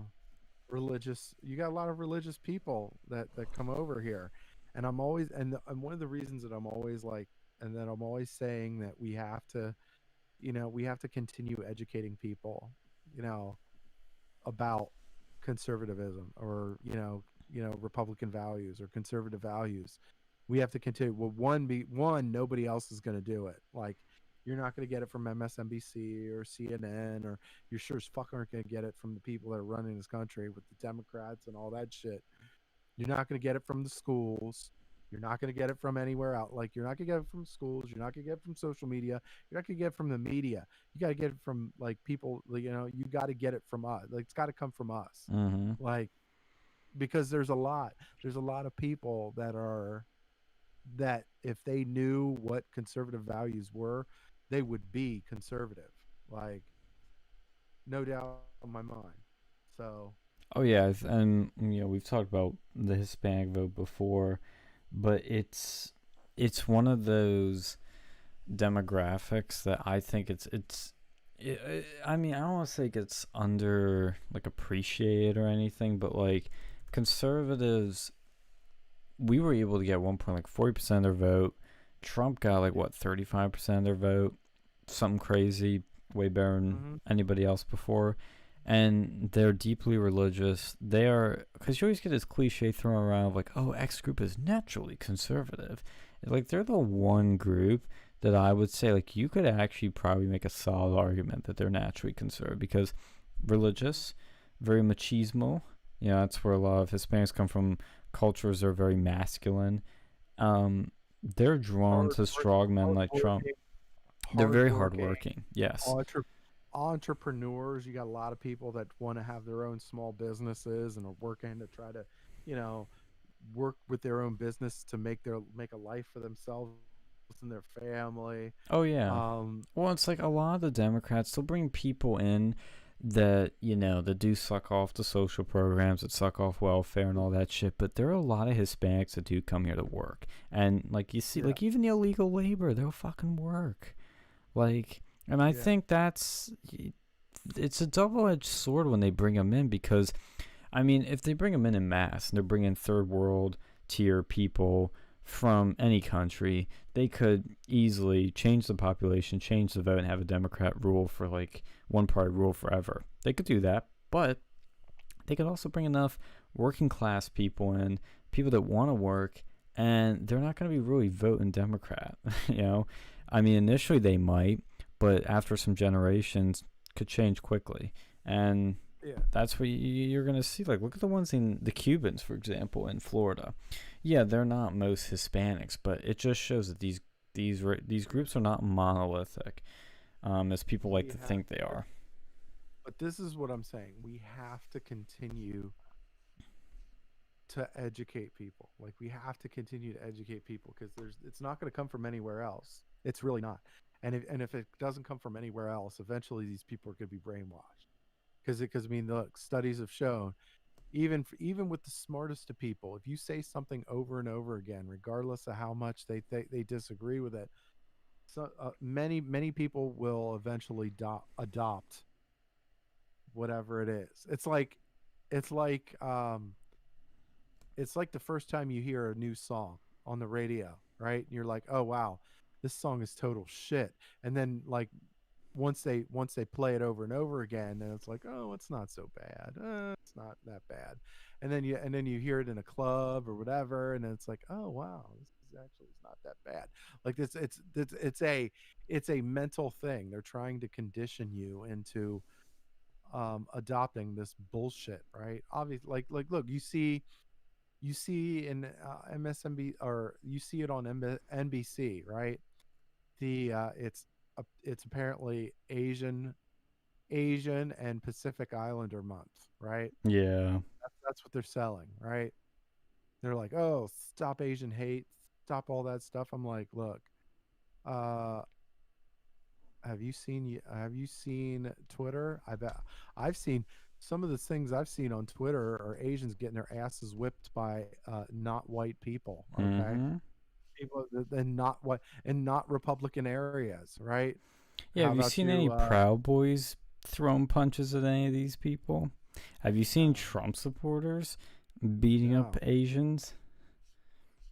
no, no. We actually want we actually want people around us. Like, yeah, we want it. We want it. Like, yeah, look, the Trump people and the Republicans are the have they really have the one good thing. The one thing that I like about them the most is that they've adopted the open dialogue, right? All about open dialogue. Look, hey, let's have a conversation. Yeah. Let's debate. Let's have a discussion. Look, hey, maybe we disagree with maybe I disagree with you, but I'm still gonna, you know, I'm gonna treat you like a human being. I'm not gonna counsel you. I'm not gonna try to get you fired or removed anywhere. I just have a conversation. Let's debate. Let's see where we go. Maybe we both learn something, right? And this is the thing that we've adopted, and I'm glad that we have. And this is another thing that we need to continue to push, right? Mm-hmm. We need to continue to push that, and it requires education that the Democrats are not going to allow anywhere. They're not going to allow it anywhere. So we Well, have to bring it. yeah, and the thing with free speech and open dialogue too is that not only is it the constitutionally right thing to do, now is it the morally right thing to do and to stand for, but it's how we win, and they know this, and Yeah. that is Yeah. why they silence us, they kick us out, they dehumanize us, they Yep. shut down the debate. They don't want to have debates because they know they're going to lose. They're not confident in their abilities, which is what I've always found very interesting. Is the truly open-minded ones in the opposition, the truly ones that are truly interesting and tend to be the more fair, even-handed ones, they'll sit down with you and talk, and they'll have a good faith discussion. But there are so many of them, most of them, that don't, and it's because they're not confident in what they believe in. They're scared, Mm. and they may think they're right, may think like, oh yeah, I could win. They really don't, and they really are scared, It's and a that's why it's they a always shut it salesman that down. it's a salesman that doesn't believe in their own product. Pretty much, which is weird. I'm like, Yeah. how can you live like that? Yeah. Like, what are you doing? And I think it's that Well, innate human sort of resistance to, oh, you're wrong. And it's like, no, I'm not wrong. It's like you kind of resist being wrong, and you get stuck being wrong. It's like it's a cyclical cycle. no, So, it's we have to be, yeah, we have to be and I can't, I know I'm getting repetitive when I say this, but we have to be, because like look, like I think we're past the point now, um, where we know that the mainstream media can't be relied on for, you know, to tell to report accurate news. Like they're not going at best. At the very best, it's going to be sensationalized bullshit. Yeah. At but at worst, it's just bullshit. It's just absolute bullshit. And so again, we have to be the people that report on what's out there. We have to be the people that educate people on, on what things are and what people like what are the stances, especially when it comes to conservative values. Like especially like look, I'm like, do I agree with what goes on with Turning Point or PragerU or whatever?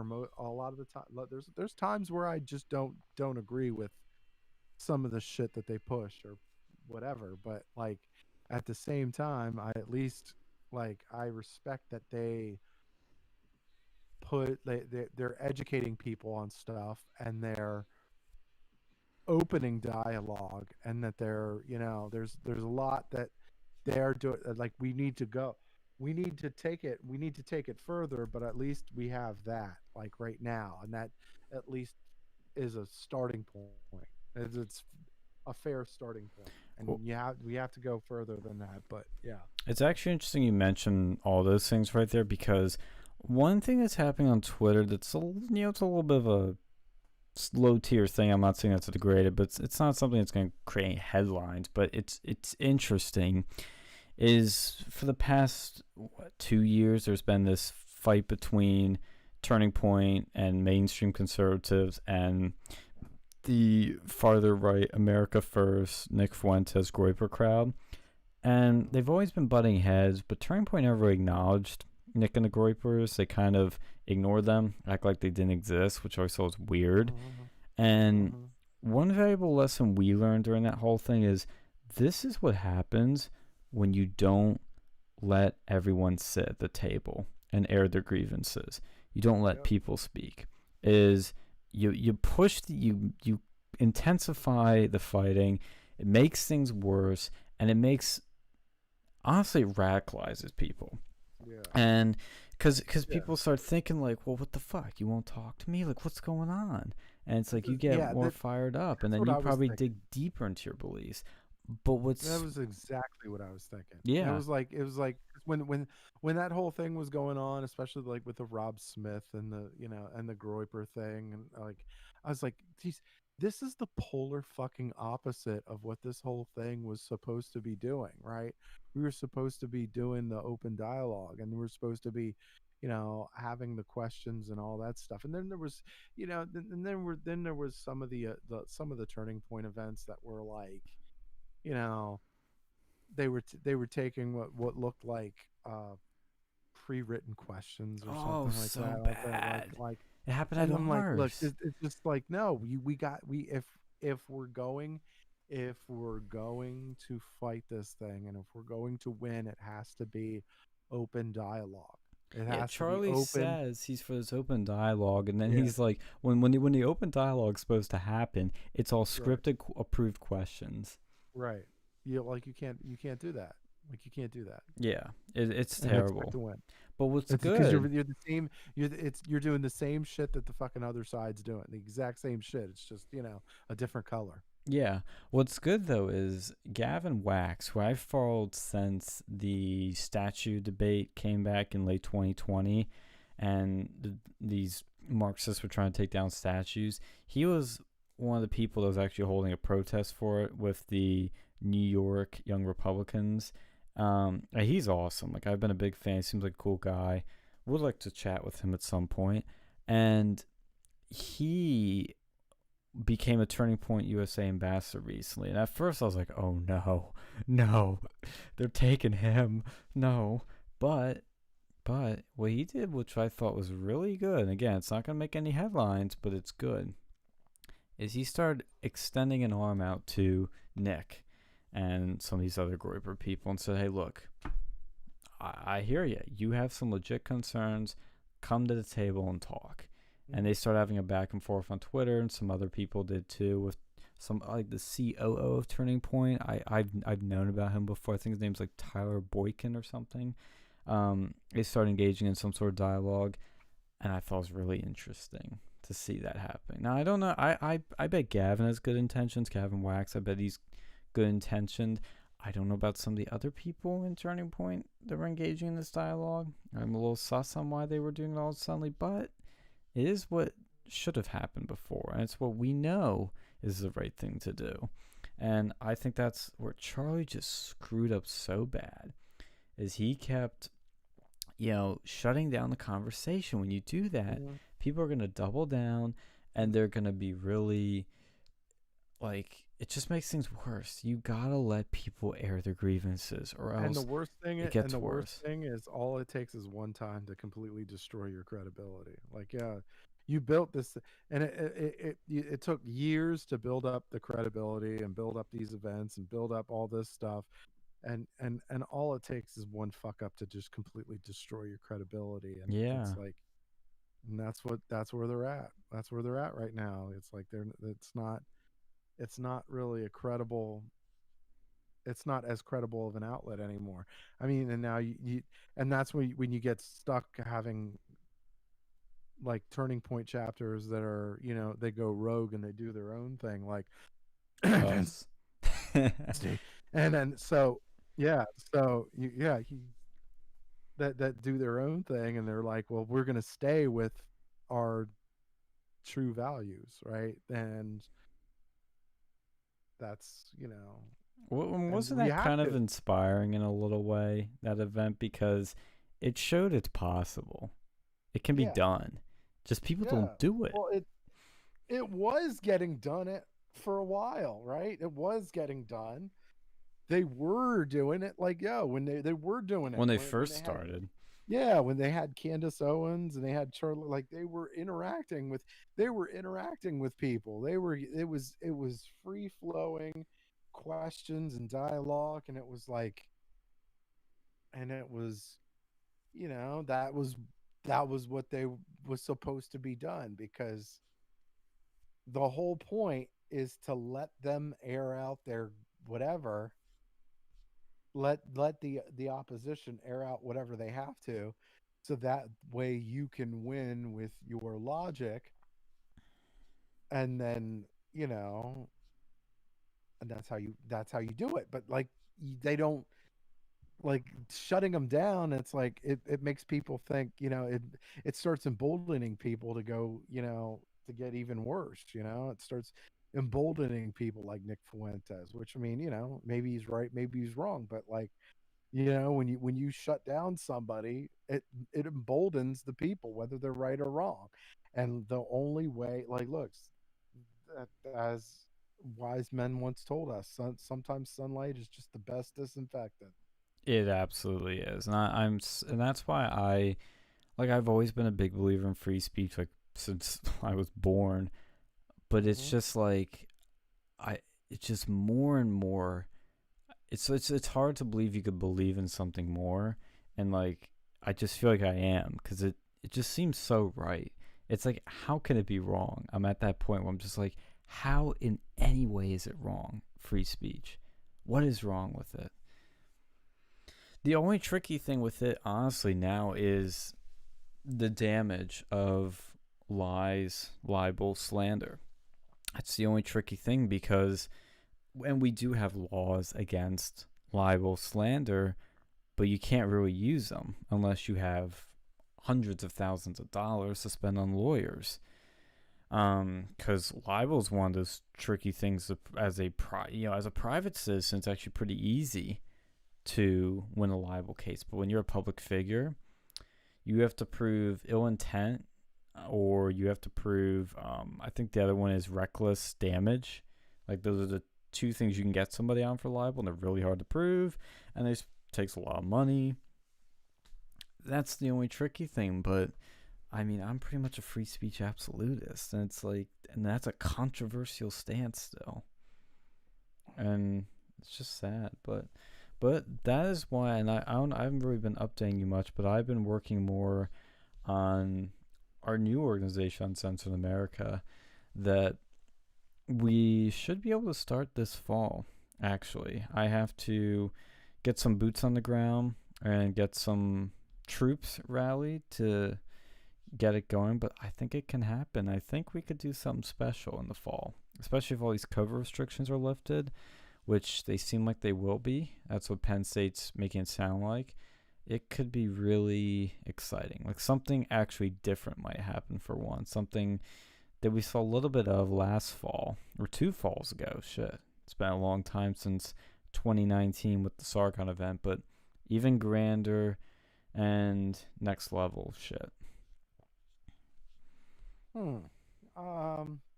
Well, that's good news. It That's is good good news. news. Hopefully, yeah. I It's coming mean, together a because little because bit. well, yeah, that's a good thing. There's we got to. I mean, we got to start kicking this stuff off again because Zoom's just not going to cut it. I know it Uh, sucks. Zoom is sucks. It just sucks. yeah. And I've been at a few of those events, and it's just like this isn't the same. There's no protesters. There's no hecklers. There's no Q&A. There's no excitement. There's no police presence. It's not the same. Yeah. So I'm I just literally need one person on the ground for me to sign off on something so that I can have that position filled. And I think you know what I'm talking about, where then we can Mhm. actually get stuff happening. And I have a plan in my head. The website is like 97% done. I've added a few new pages on chapters, events, and I'm just filling out the content, which has been filled on everything except the homepage. I got to tweak the content because I'm trying to put a lot of thought into it.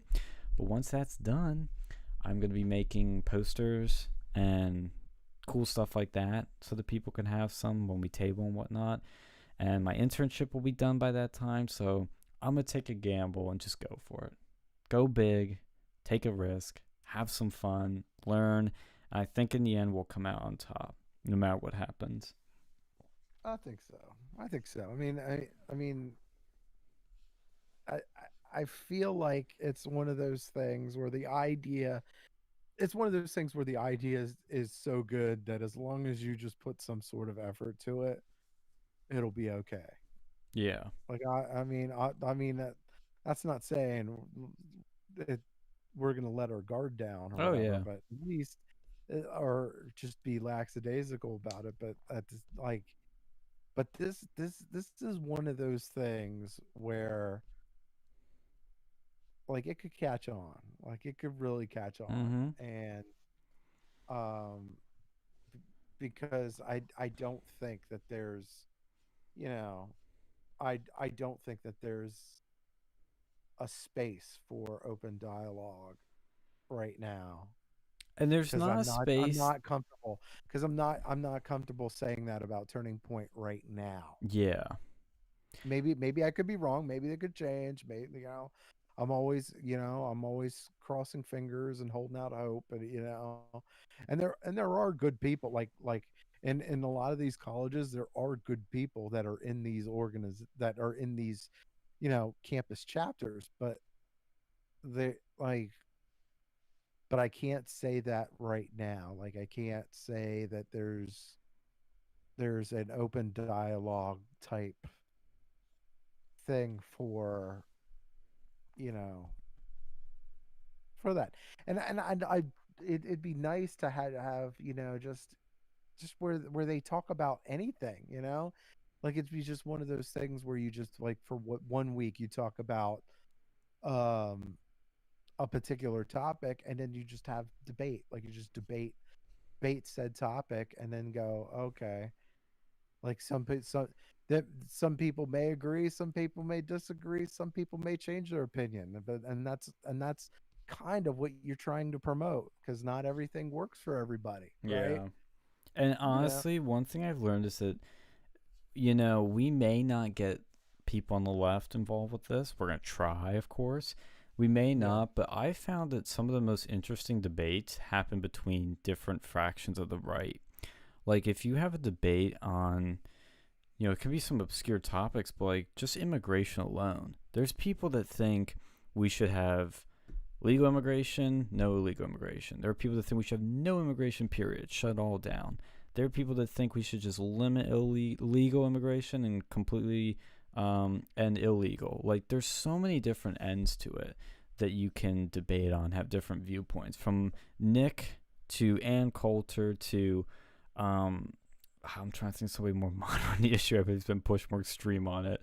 But you get the ideas. Like, you could have so many different people, and it could be very interesting and fun. This is the most important thing that I take away from any political thing anymore. It's like, they're just boring as shit. They're boring people talking about boring things in boring ways, when you could have all these fun, exciting people having really just entertainment that has information and interesting ideas in there. And that is what I'm trying to do with this. And that's what we always try to do with a lot of things. But I think with this organization, I think the key is having fun and thoughtful conversations again, which people do like. You know, I mean, this stuff can be like, I remember I don't know if you remember, back in like 2015, 16, there used to be a lot of these like online debates with people. They'd have like Sargon, Lauren Southern, Milo, Destiny, Vouch, like a bunch of different people, like from all different things. They would have debates. Like, these would happen like weekly, and it was always interesting, fun. Like, some viral moments were made on these, and that just doesn't happen anymore. And I would like to do those IRL on the internet, on anywhere, because I think it'd be awesome. And people loved it. Like, those have Yeah. millions of views. Like, there's I one mean, with Sargon, Nick, I think Styx. No, Styx wasn't in it. A few other like lefty people, and it has like 3 million views. Like, these things are legendary. yeah, I'm thinking like it's one of those things we need to have again. They just not There's just not there, and I don't know. We could have like it'd be cool if you could get like it'd be cool if you get professors to do it too. Yeah. Like that would be cool. Um Well, because cause like yeah, you know what's gotten weird, and I hope to break this. Remember when you could debate like Richard Spencer, and it would be like, okay, yeah, you were in a debate with Richard Spencer, you'd be his ass, nice. Now it's like, oh, you were in a debate with Richard Spencer? Oh my god. Wow, mhm, how could you? It's like the guilt by association has shifted crazy. mm, Where it's like, you can't even debate somebody that's like mhm, crazy, because then they think like, oh, you're sympathetic. Oh, you secretly like this person, or oh, you associate with them. It's like, we need to break that. mm. Yeah, I'm not gonna lie, it would be super cool to have um like yeah, and you can't have debates without having um eventually having one person that's just like an not very desirable person because Yeah, like you'll eventually come up with some debate where it's going to be maybe a popular opinion versus a non-popular opinion, and yeah, then you just debate it, right? So I, I mean, but yeah, but we have to get back. Well, as a society, we have to get back to debating, like true, honest debating, right? You have to get to a truly, honestly debate, and like shaming people isn't going to cut it because even if you're right and they're wrong, like you're emboldening the people that you're trying to, to win over, and it's like I don't know. You, but if like it's like okay, so say you have Richard Spencer, right? We'll give Richard Spencer as an example, right? And so obviously, like most people in the world know that like white supremacy is bad.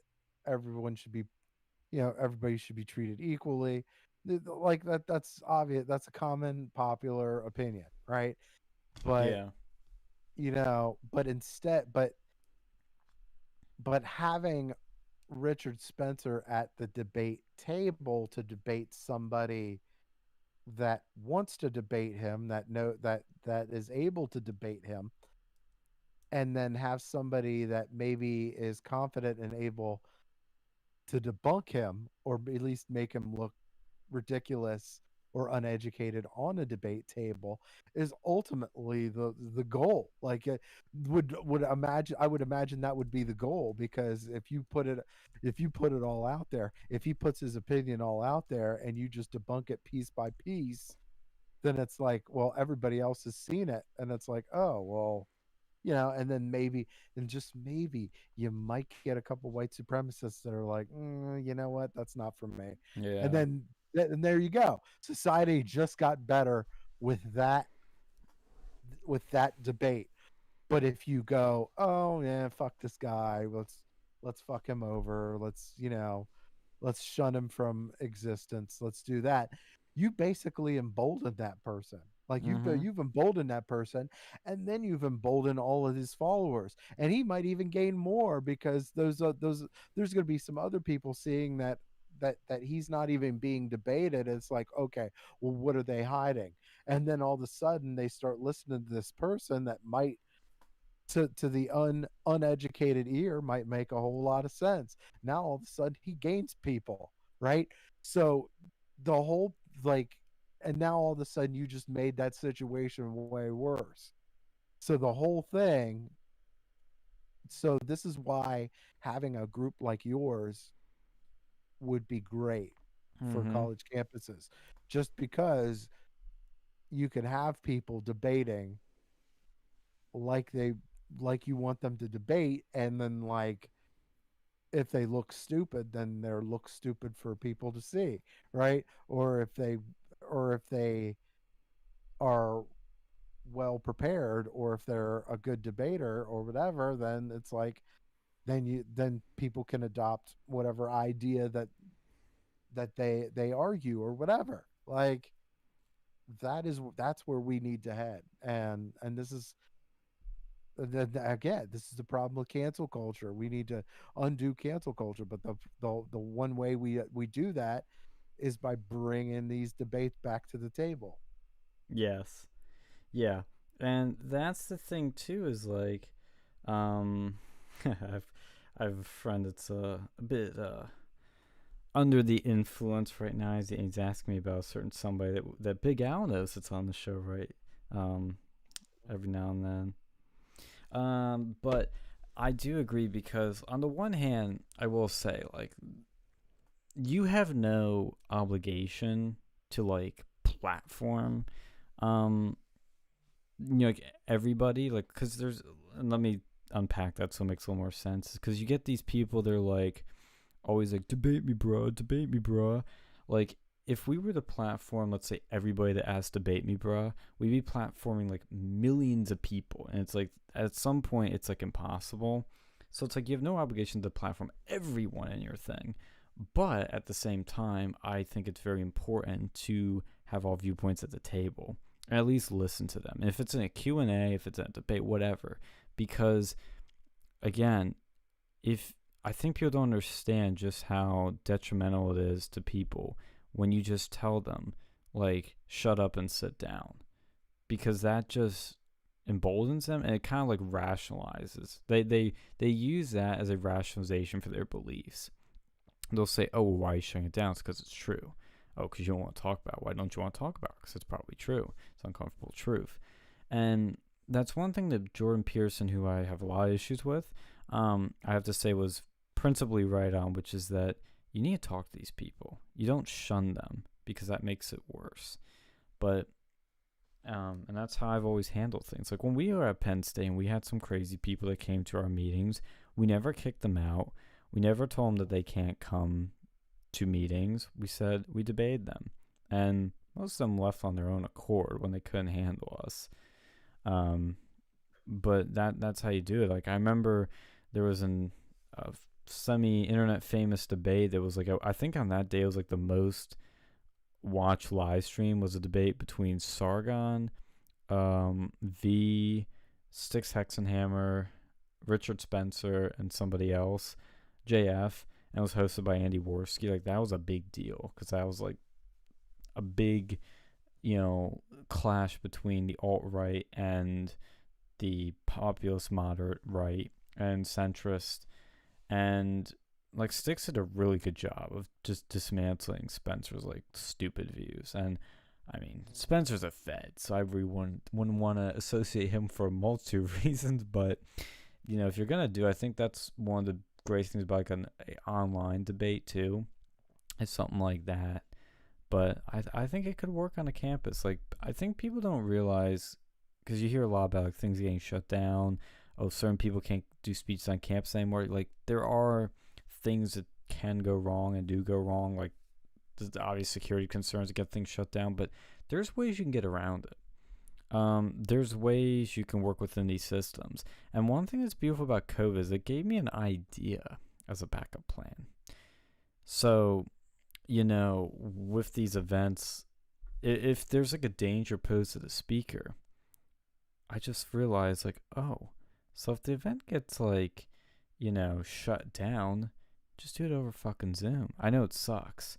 Don't want to do it that way. But worst case scenario, everybody's in the auditorium, roll down the freaking screen, and boom, speakers are virtual. You can't shut that down then. Unless they say it's a threat to the attendees, and I guess you transfer it over to Zoom. And it's like, well, you can still do the event then, and everybody gets paid and everybody's happy. So that's where I see, multiple angles to this. I've realized is that obviously what I'm shooting for is in-person shit. Like, that's what we want. That's what it needs to be. But worst case scenario, there are those backups. It's not as good. Don't get me wrong.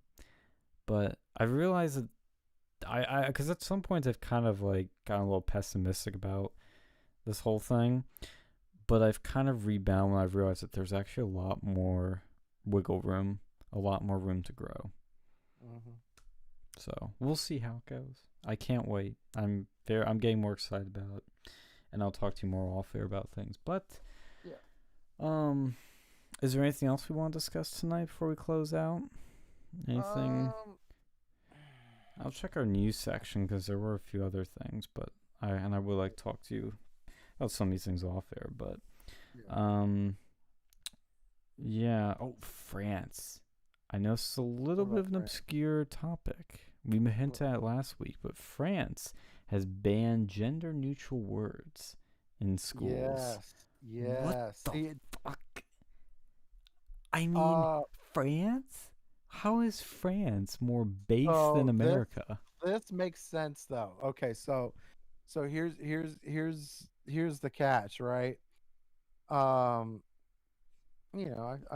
taken French, and is it because of their language? It's gendered. It is the language of love. And here's where the love languages are. You're going to have a problem with these Latin languages or the love languages. Like with the languages, you have a lot of these terms. You have masculine and feminine terms for the same word, right?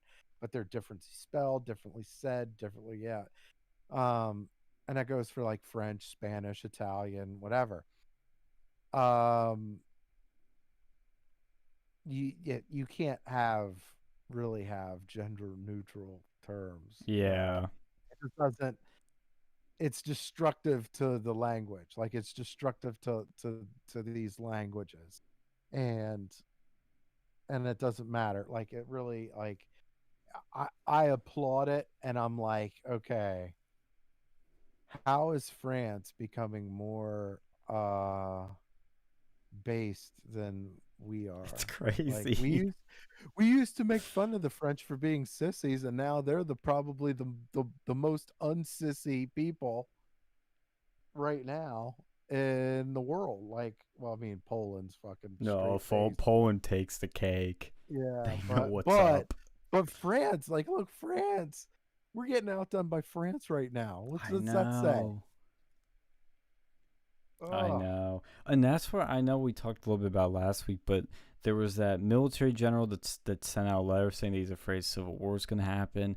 A majority of the people in the military and police think a civil war is going to happen, and a lot Mhm. of people are starting to think that Le Pen's going to win, who's in a farther right party than most of the Yeah, candidates. Le Pen is almost like, I wouldn't say like, she was probably like the Ron DeSantis of France, She's where they're farther than him powerful. though.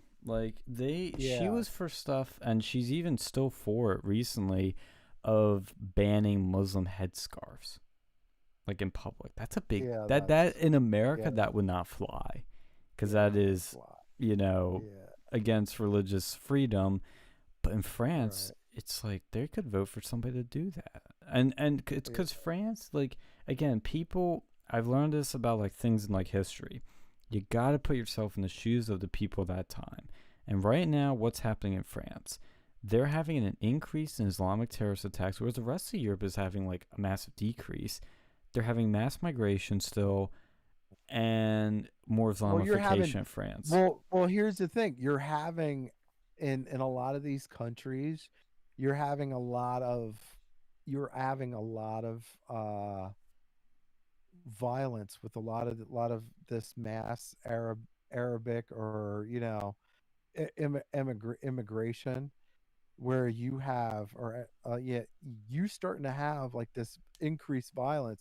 But like with France, the France is the most, um I guess it's the most televised, or media pushed, but it's happening in a lot of these countries that are accepting a ton of these, you know a ton of these immigrants, because it's like, well, you're letting a lot of these poor people in with really no job prospects, so a lot of these people turn to a life of crime.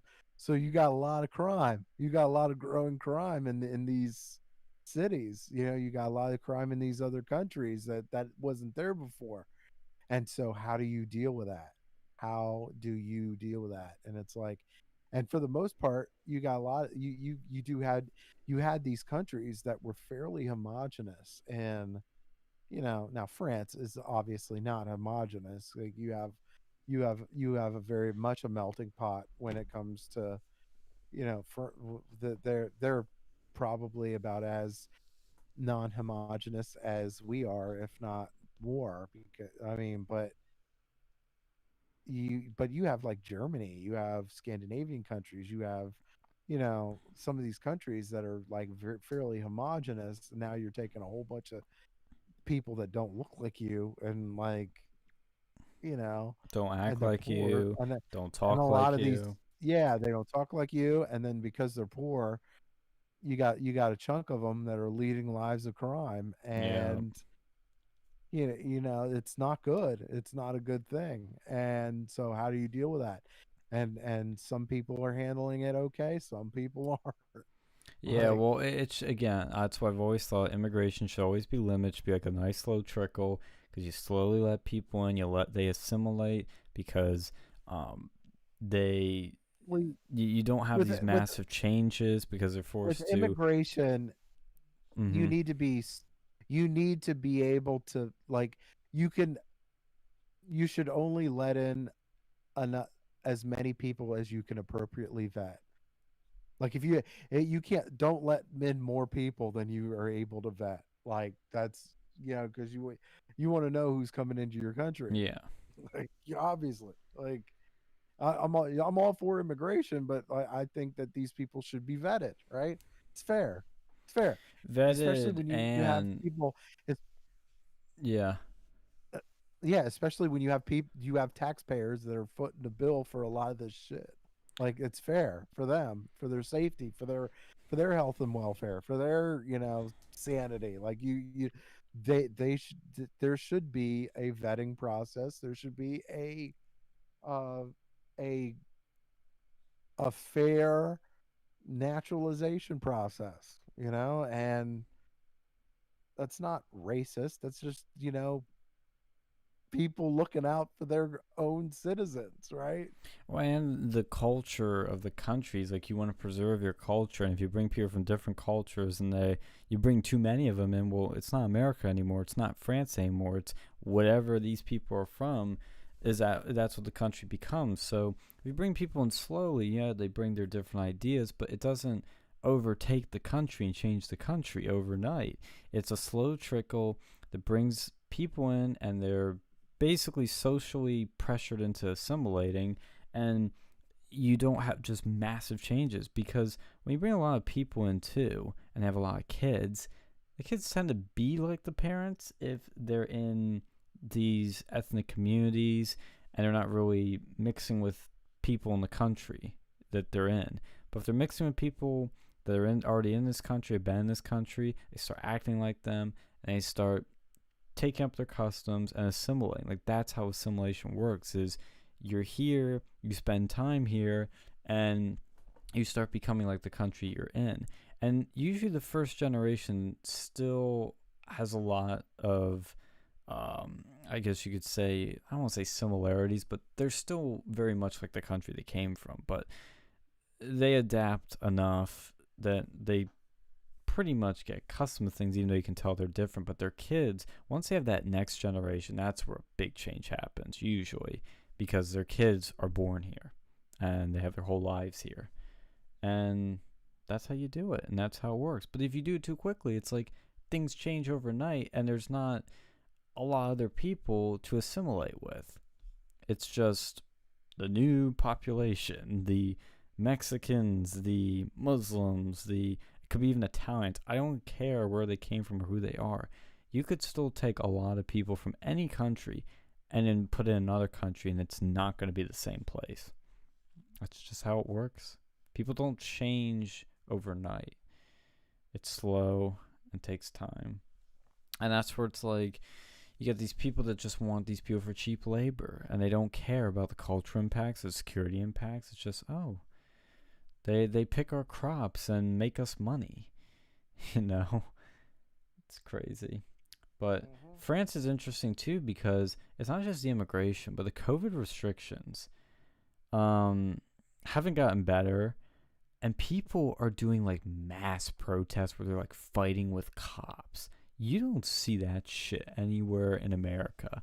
Like, you have your little rebels here and there. They'll go into the grocery store without a mask, and you have people that won't follow CDC guidelines and open up their business and then get arrested, and then they're on Fox News.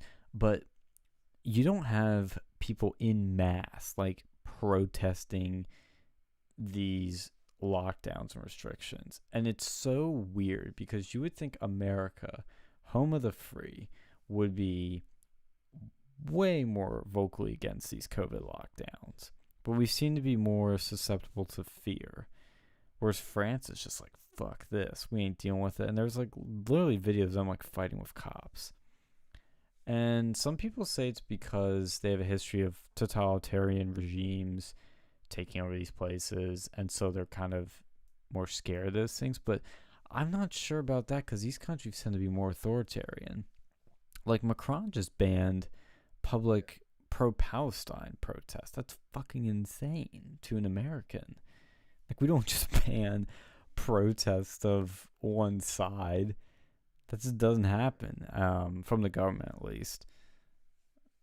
So it's just a weird Yeah, thing. it's it's one of those things where you just, I don't know.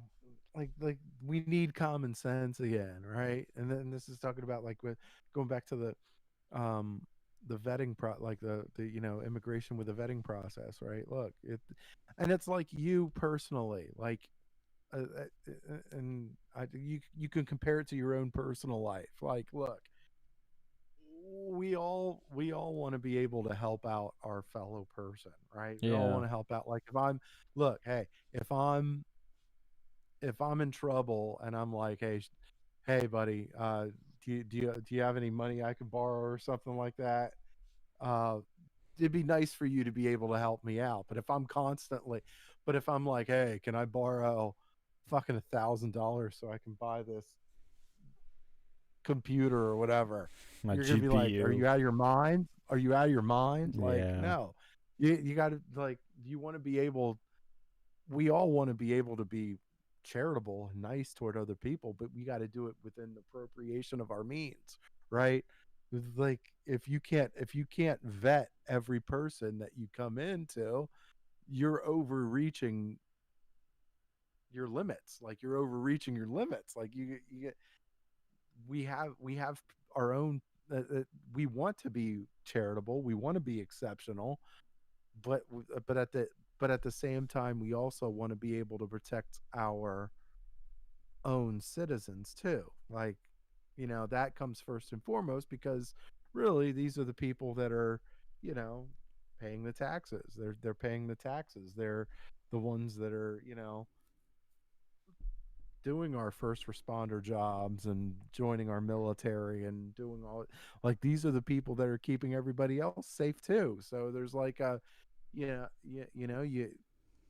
there's a there is a moderation that has to be made. And Yeah. I know that's not a sexy thing to say, but it's the reality of any country. I mean, this isn't the Wild West anymore. I mean, where we basically take anybody else out or whatever.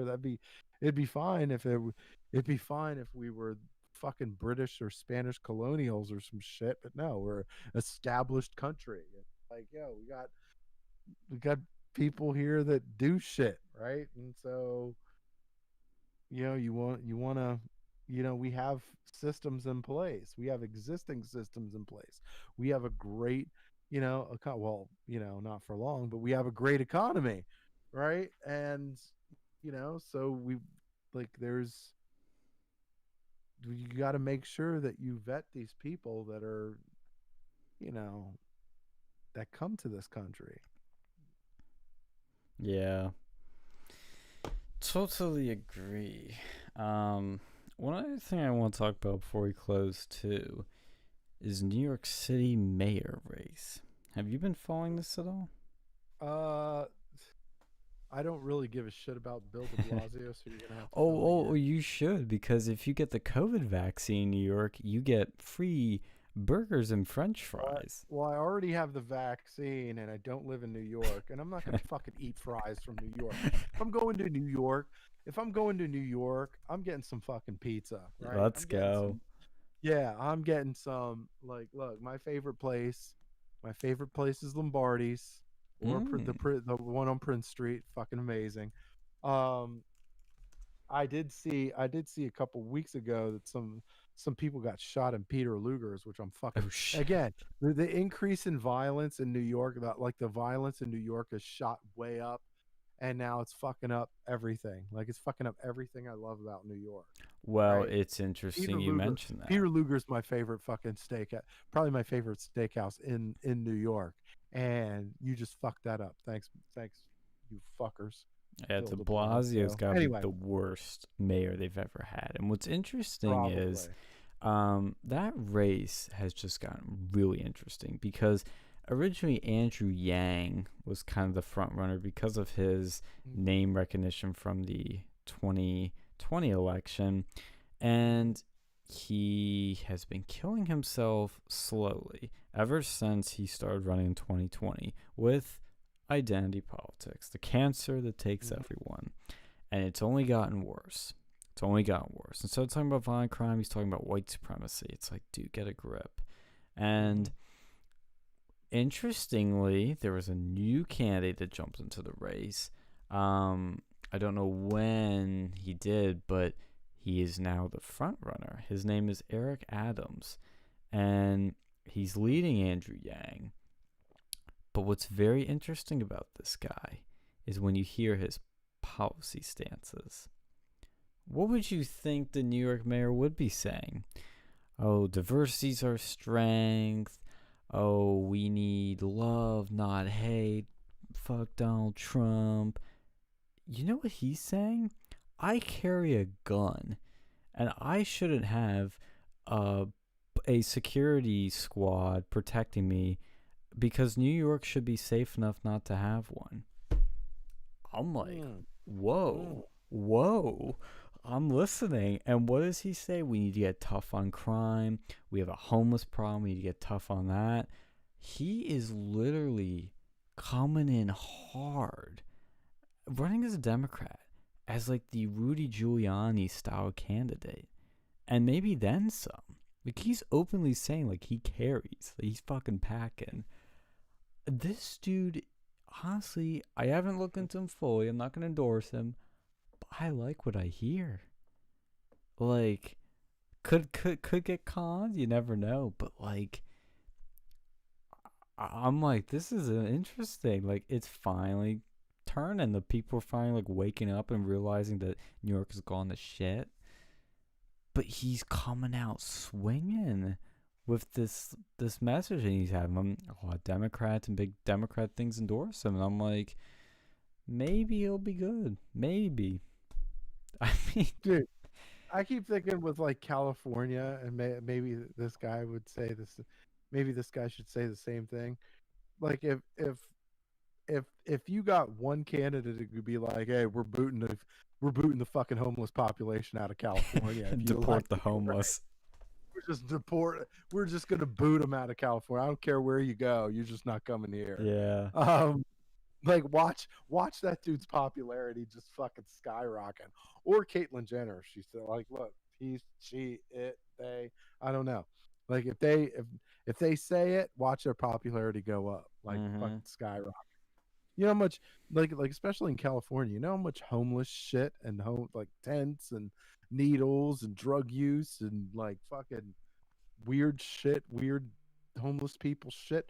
You know how much of that is out in the state, and it's like fucking up literally everything. All the people that live there, the outrageous prices of all the like. So basically, these people are paying like two plus grand a month to walk past homeless shit. Like, yo, are you kidding me? Like, Yeah. yo, like get rid of these fuckers, right?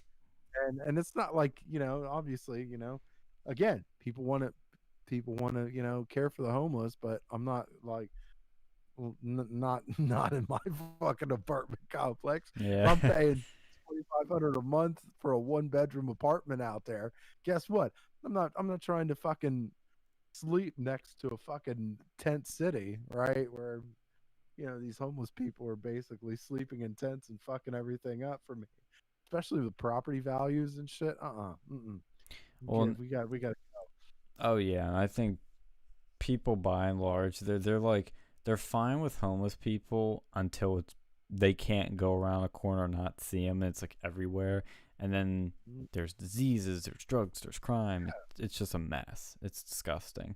And this dude Eric Adams too, 22-year-old police officer, New York City police officer, 4 terms as state senator, and 7 years as the first African American borough president of Brooklyn.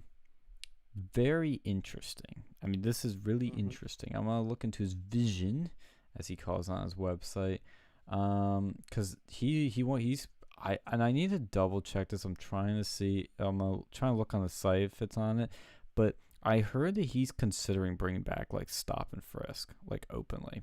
Need to double check that, but he's running on a tough on crime, law and order message, big time. Like, he's acknowledging things that Democrats won't acknowledge, which is that New York's unsafe. We need to make New York safe again. So it's very interesting. We should do down the road. We should do like a review of a candidate review. Yeah. Give him a Where we rating. go over where you go over their whole like their whole website, whatever platforms they say that they're on, whatever interviews, like whether it's on their website or whether they said it in a said interview or whatever. Like we just like go over it and see how it would fly with X, Y, and Z, and see if it would be like how they would fare, like how they should fare or whatever. Like you just go over everything, like from policy standpoints. Like we could go. I mean, obviously you can go on, what party they're in, how much funding they're getting, whatever. But like I feel like there's not enough like reviews on somebody from their We policy should do stand. this during the midterms. When the Yeah, midterms start coming up, like review the candidates. yeah. Are they America first? Are they not? Like, how much are they? How good are they? That'd be interesting. That's a good idea. I just thought I pulled that one out of my Yeah. ass, man. Yeah. No, it's a good idea actually. Like I think that'd be a good way to change it up and actually do something different, interesting. Like Yeah, I because like that. I mean, there's not enough of it. I mean, you get these like pro party balloon ups on these fucking candidates or whatever, and then you're just like, well, they don't really go over the policy. They just give like a quick whisk of what they're talking about or Yeah. whatever. It's like, dude, do a do a fucking deep dive, right? Yeah. And then maybe some candidates might want to fucking talk about this. Like I know we had Donnie on trying to talk about her platform or whatever. Mhm. Like, look, we could get like if we could get somebody else to like do that too, but like it just worked.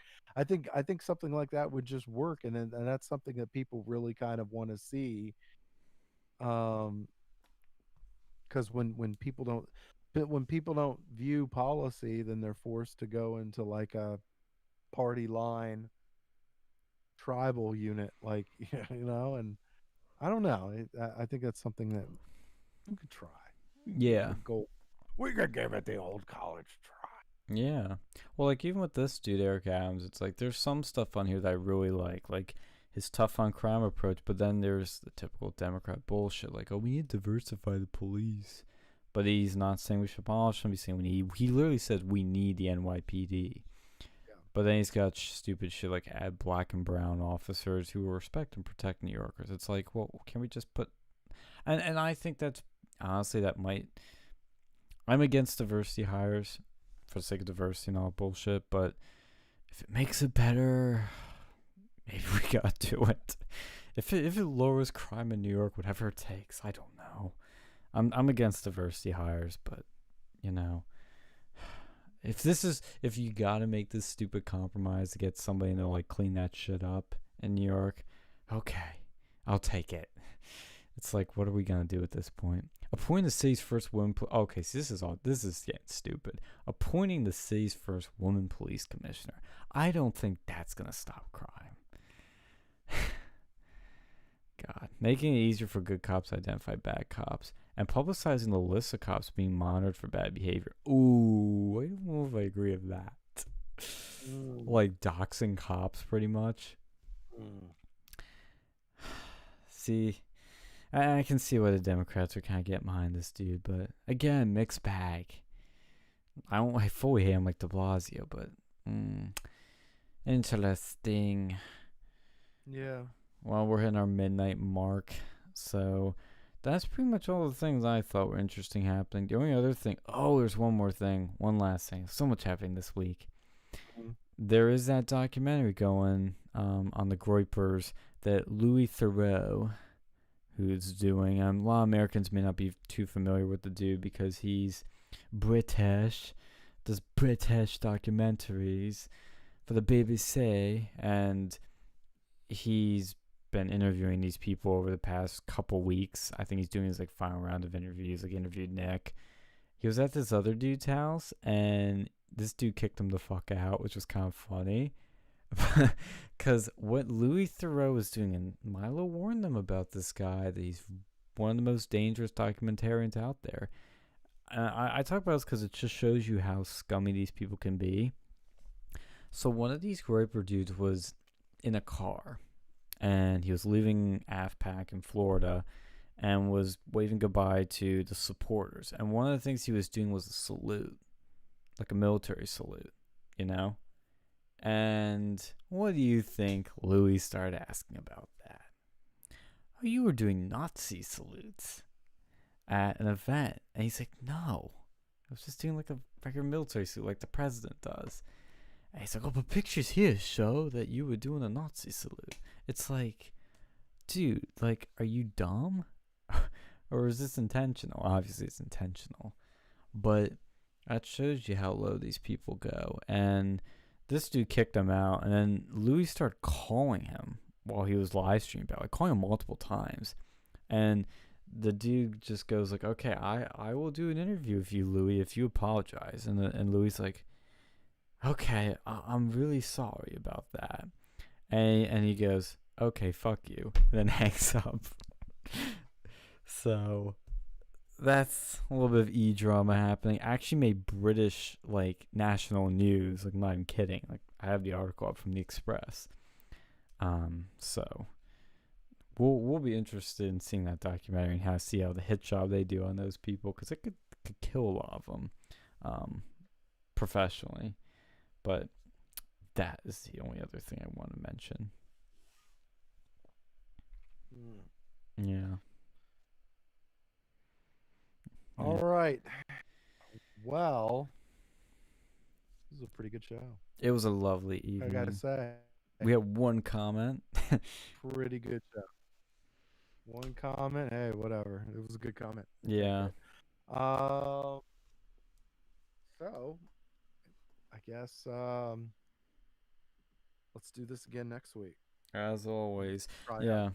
Everybody like, share, subscribe, and follow Phil on Twitter. He's back on Twitter. I knew you'd come back to the battlefield of Twitter. I said I would be back. I said I would be back for I was going to be back for Donnie and to help her out, and But that's over now. So you gonna stay? Are you gonna go? I'm debating. I'm currently debating it right now. But anyway, if you want to follow me while I'm still on, go for it. I'll try to say some more stupid stuff. Why not? Let's go. Yeah, he's always posting some good shit. Like your tweet on Madison Cawthorn, I really liked, so I gave that one a like. I'll probably rub people the wrong way. That, oh my God, you're making fun of crippled people. Like, no, yeah, damn straight I am. You all were acting like you were all crippled when you fucking when fucking Trump was getting the election stolen from him. Like, yeah, he's like, oh, nothing to see here, whatever. Like, yeah, now that Israel's getting bombed to all shit, like, yeah, now it's like, oh, I stand with Israel. Like, you know, you should just send your tweet. This would have been terrible. She should have just said, "Sit the fuck down." Just in all caps, like, "Sit the fuck down." Like, I would have said, "Sit the fuck down," but God already forced you to. Oh God, I have to say, Nick does bring up a good point with that, which is like, why is he obsessed with always talking about standing for X, standing for Y? It's like, dude, you're writing your own punchlines. Yeah. But yeah, you know. Yeah. And he seemed like he was cool at first, but no. I mean, it's like Crenshaw. I think I got it. I should. The right thing for me to do would be to give these young people some slack, because they're not very, they're just getting their feet wet and trying to kind of maneuver how things are and how things are going, because, like, you know, look, like Elise Stefanik, she's only what, 30 some years old or something like she's that. doing shit. That's young. Like, look, Madison Cawthorn, again, super young. Like, these are people that are like, you gotta try to give these people a chance to breathe. And you know, they did some decent things. You know, they got pizza for the troops while they were living like shit, you know. To be fair, though, that was a total photo op. Yeah, I mean, but I mean, you know, it did do something, but you gotta do something. Yeah. I'm always like, and that's another thing. If you stood for Trump, you wouldn't have had to worry about that shit now, would you? Mm-hmm. Right? You wouldn't have to worry about that, right? Yeah. But anyway. Yeah, it wouldn't be Pizza Man wheeling in. But thank you everybody for tuning in, all three people that did, and we'll see you next week. Like, share, subscribe, follow Dictator Phil on Twitter.